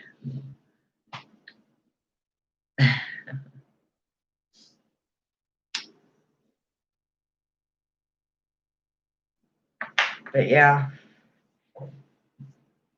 I've always wondered what it would be like to have a spouse or a companion, whatever, that was into the craft like I am. There's so many different paths though, so it would kind of be hard to find one identical to you, I would think. I just don't think that's feasible. There's nobody identical to anyone else walking the earth, but um, it would be really neat to do spells together and have a magical life together. It would just, I mean, I'm not saying, I'm not creating this fairy tale, this isn't Maleficent.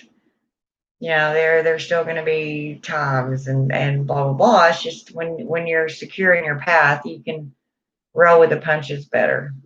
It's like, okay, so I had a really bad day today. It's bound to happen every once in a while. I'm gonna go home and drink some chamomile tea and watch my favorite witch show, and I'm gonna go to sleep. I'm gonna forget this day ever happened and start all over in the morning. I don't know.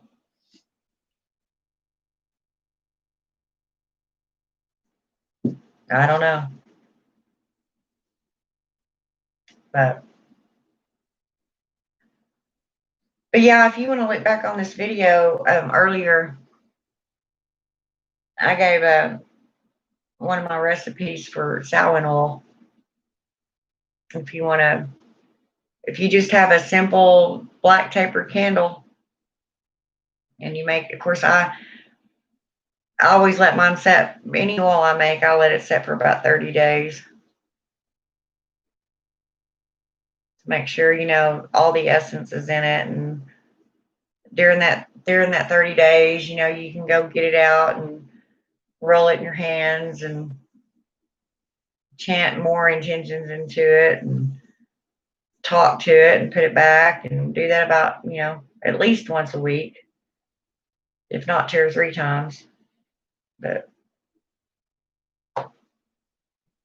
I didn't tell it in time for everybody to use it this year because 30 days ago or whatever, I was in a whirlwind mess. So, okay, I guess I better get off here. Dang, it's 5:30. I guess I'm gonna have to take pills in a minute. The candle? What do you mean? No, no, it's a spell you do. You will just have to do one time. Well, one time, for now, and then when you feel the energy start to drop again, then redo it. But I was talking about the oil, getting the oil primed and ready to go before you put it on your candle. And no, whenever I light a candle, I use the chime, the spell candles. They've got smaller ones, and then I usually use the ones that are, I don't know, about, well, I could go get one and show you. They're about they're about that tall when I'm actually doing a spell, or something like that.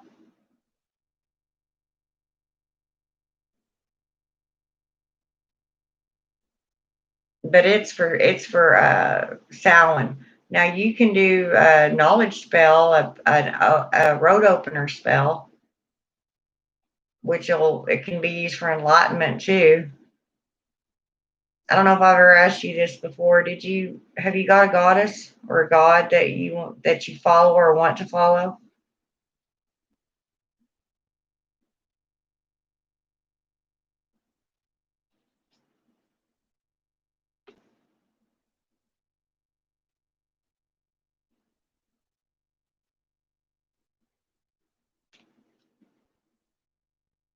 Because if you do, if you've already got one, then you can ask them for guidance. All of a sudden, you'll start having all your own little ideas popping in your head. And you probably won't even know where they come from until you stop and think about it. It's like, oh yeah, she put that in my head.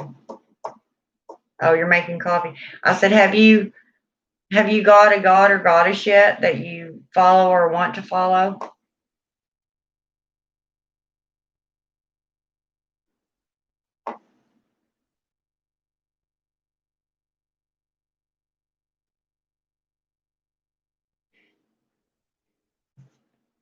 Because if you do, whichever one you pick or picks you can always ask them for assistance.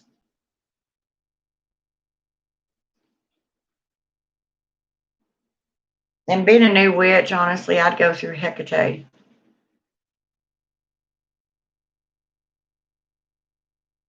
Yeah. Well, I'll see what I can do. I'll talk to her. Um, you're just gonna have some time to yourself. Get in there and make a small altar to her, and just put your heart and soul and make her understand that you want her, you need her. And sometimes it takes a while. Now, this time of year for Hecate is extremely busy. I mean, she's right now leading the dead around where they need to go. This is what the time of year she goes down in and assists, Persephone into Hades. Yeah, yeah, it does. And you won't push her. She'll just look at you and go, well, you puny human, when I get a minute, I'll be with you. She's pretty awesome, actually. She's like a mother, you know. I mean, if one of your children or grandchildren were reaching, up, pulling on your shirt tail all the time, Nana or Mama, Nana, Mama, do this, do that. When you say, wait a minute, but she's also the type that will not necessarily punish you like you would think. She's not going to burn your house down or whatever, but she will make you understand if you mess up. She's stern but loving, just like a real mother, you know, and she's the mother of all witches. So whether you actually have her as your immediate goddess or not, she is going to be around you. She is going to be there present somehow, some way. You are going to run into her here and there. There's no avoiding it because she is the queen of all witches. So it's best not to piss her off. Seriously. I laugh, but don't make her mad. And this might be one of the times of year that, she may go, wait a minute, because she is so busy. She's got all the dead to contend with. She's, guiding Persephone down into Hades to spend her time. She's got to deal with things down there while she's there. She's just back and forth, more so than any other time of the year. And I wouldn't say she gets impatient because, they're not like us, but the best way we can describe it is impatience or uh, don't hurry me type thing. When I get a minute, I will be with you. I'm sure that's not actually what she's thinking, but I don't know. She's different, and I love her. I love it. I am I am so much like her. I mean, by no means am I calling myself a goddess. I'm just saying, a lot of things within her or within me resonate with her. You know, I'm feeling drawn to her. Yeah. And in the meantime, do your research on her. I mean, I can tell you my experiences and um, the things that I have found that she likes, like things I put on her altar or, um, colors and enchantments and stuff like that. But, you know, um, it's the way she responds to me with certain things. That doesn't necessarily mean that she's going to respond to everybody else the same way if they go put a clove of garlic on her altar, or a piece of cake that she likes or whatever. You know, somebody else may go get a sunflower and put it on there. At the time it hits her distraught, and she has a way of knowing um, who she's going to work with. All women are goddesses. Yeah. Uh-huh. You're right there. But yeah, there's all kinds of information. If I were you, I would just watch videos on her, the other witches talking.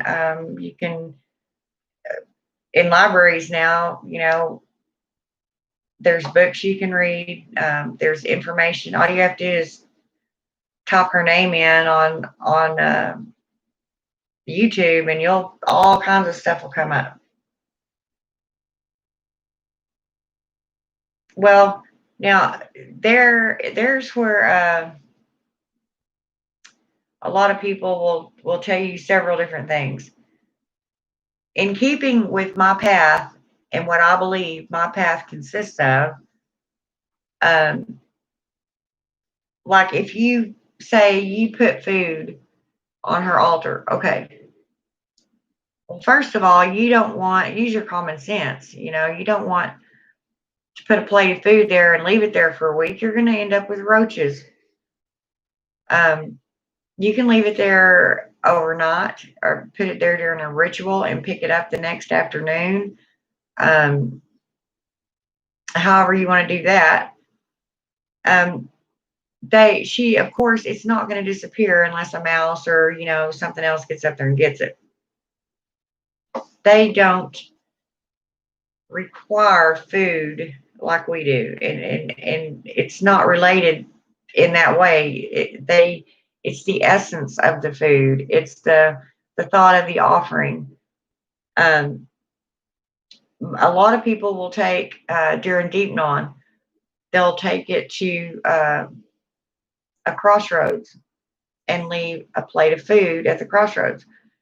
And I get so technical with it because they say, well, you can put it on a plate and leave it out there. Well, first of all, don't leave your trash out there. Um, I would take it and just put it on the ground. It don't have to be in a plate, a silver platter, all this other stuff you may hear.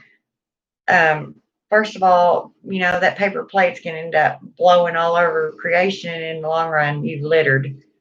You know, um, I put the food on the ground because it's symbolic. It's the one night a month that she doesn't just leave the dead during Halloween. It's the major move. I put it that way, but she is constantly dealing with the dead, And one time a month, it's usually deep non. It's at the supper that we a lot of us create for her once a month, and her followers that her horde, I guess you could call it, that's following her around. That way they have sustenance. It started in the old Greek days of people putting a plate of food or something on their front porch, and the spirits, would eat and then be on their way. They wouldn't bother the household. That's how all that started. And now that we know that Deep Non is the non that every month that Hecate leads the dead around, you're leaving an offering in keeping with the old traditions of supporting the dead and what Hecate does. Um, More than likely, an animal's probably going to come up and eat it, but that's okay. You put it out there. They know what you've done. They've watched you do this, and some poor hungry animal will come up and eat it. So either way, you've done a good thing. A lot of people put it on their altars if they don't have a crossroads near them. The witches that live in these cities, they don't have crossroads. Um, I've heard of some of them on their altars using popsicle sticks or apple sticks or something like that to make a crossroad and then put stuff there. It's a symbolic way of doing it. I have crossroads dirt. You can go to a crossroads, get you a jar, and fill it up with crossroads dirt. You can sprinkle, some of that in a line somewhere. Get you a table that won't be bothered, or a surface, and just make you a crossroads. No T's in the road, but no crossroads.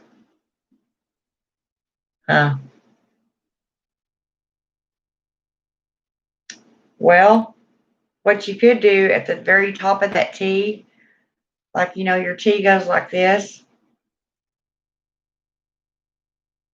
pretend or just make another road coming out this way. Leave your offering right at the tip of that, like it would be, heading for the one going to come out this way.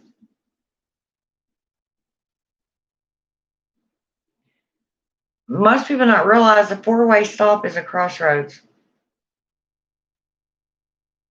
A four-way stop, which they have in every town, is a crossroads. Now, some people also, I've seen depictions of poems and songs that were written for her, and it looks more like a Y. To me, that's not a crossroad. That's a Y. But it could be symbolic in the fact that the meaning of the crossroads is trying to figure out which way to go. I mean, picture yourself standing right in the middle of this four-way stop. You can go either direction. Which way do you go? Yeah, if you just extend that line on out, it could be through a field. Just because there isn't a physical road there does not mean that you can't create that in your mind. You see what I'm saying? If you have no other choice. Now, granted, you're going to look pretty weird out there, midnight, 1, 2 o'clock in the morning in a public place at a four-way stop putting out food on the ground. Well, get ready to look weird a lot of times being a witch. Because there's a lot of times we're odd creatures. I mean, I'll go out there and hug my tree or just put my ear up against it and hold it. To me, that's comforting. It's almost like I can hear the tree's thoughts and know its feelings and feel that it's alive. Um, I think that's just the best part of being a witch. You become so in tune with nature that it's just almost overwhelming. I mean, you see a tree get cut down, it's going to bother you. It's going to piss you off. You're going to cry. You're going to want to hurt whoever just chopped that tree down. There you go. That's a good way to think. That's me. I could care less what they think of me. My own family, for that matter. You know, it's my path. We walk that path, nobody else. You know, so I mean, it is what it is.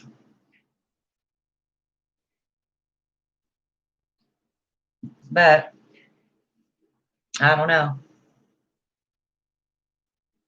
And the older I get, the less I care. Does that make sense? I just don't care. In fact, whenever I was thinking about having to move and still may have to, um, it just breaks my heart. The first thing I think of is my animals, that I'm not going anywhere without my cats. And second of all, am I going to have a place to set up my altar? Because I've become so accustomed to having just an altar room. Everything in that room pertains to my craft, my altar. I have two witch statues that stand in there, my wreaths, my second altar table, my apothecary, that whole room is my witch room and my altar room. And where I'm going, I won't have that. And it really bothers me. I mean, it's weird that I'm not even thinking about me or my well-being. I'm thinking about my cats first of all, and then my what about my altar room? Where am I going to put my altar? You know, it just breaks my heart to think of it not being in my house, set up the way it is right now. But that's not the goddess saying that or doing that. That's me. That's in my head. So, well, things have just gotten extremely bad here, and I usually don't like airing my dirty laundry, but I think a lot of people are going through it right now because of the virus, and a lot of people have lost or are losing their jobs or have been off work so long that um, it's going to be forever before they catch back up.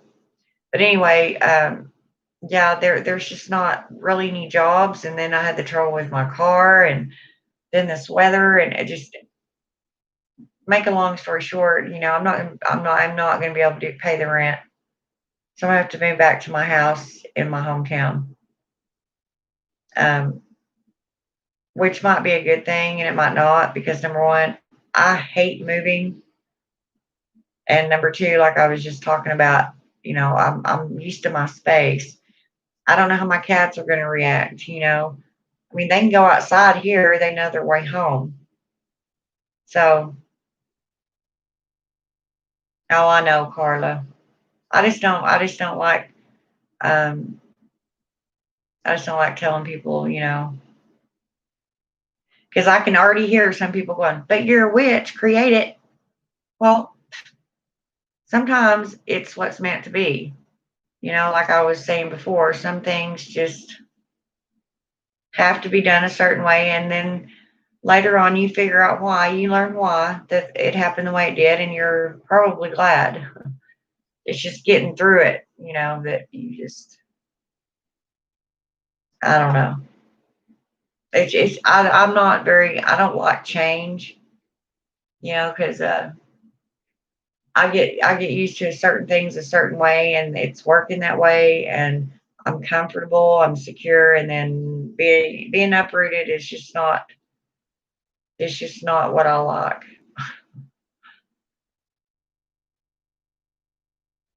Yeah. I mean, I like to help other people. That's how I help myself, you know.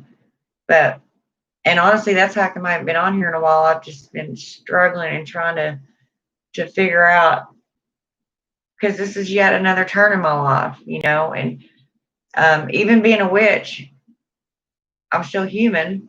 You know, I still have them feelings of dread or worry or um, scared of change. And you know, I'm getting too old for this crap. I want to get one place and I want to stay there. Yeah, even if I have to downsize, I will. I don't like that though. I have it set up so pretty for her. But I also too know that it's not all about the altar. You know, it's about in here. Your actual altar is all right here. But it's a lot easier when you have a place to go.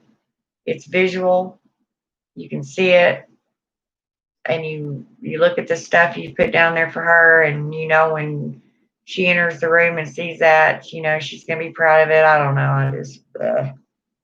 I think too much.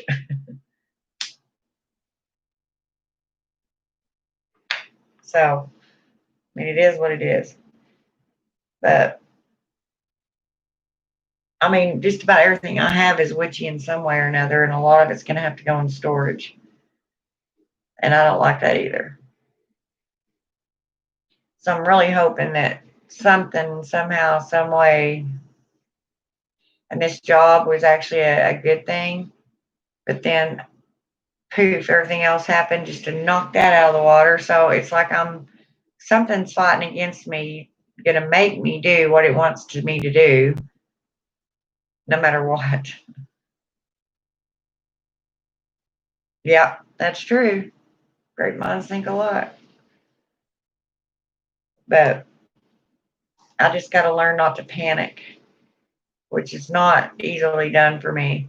I'm Virgo. I'm one of those people that has to be organized. I have to know what's happening, or I'm just all out of sorts.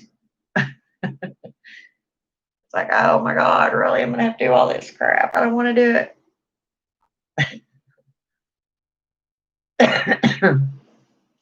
And I think a lot of it comes with age too. You know, you think by my age you'd be settled in somewhere to stay. Well, I swear my entire life I've been a nomad, whether it was of my own doings or not. So I don't know. I guess as usual, we'll just see what happens.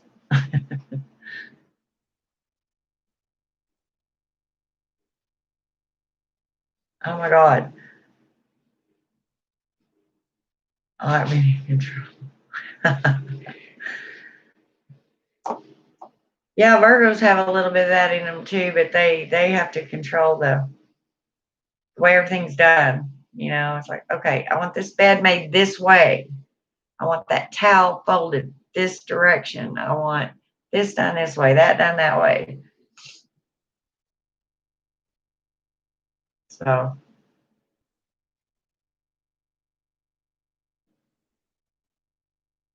I don't know. But I guess I better get off here. It's 3 hours now. I'm so glad you showed up tonight. It's been so long since I got to talk to you.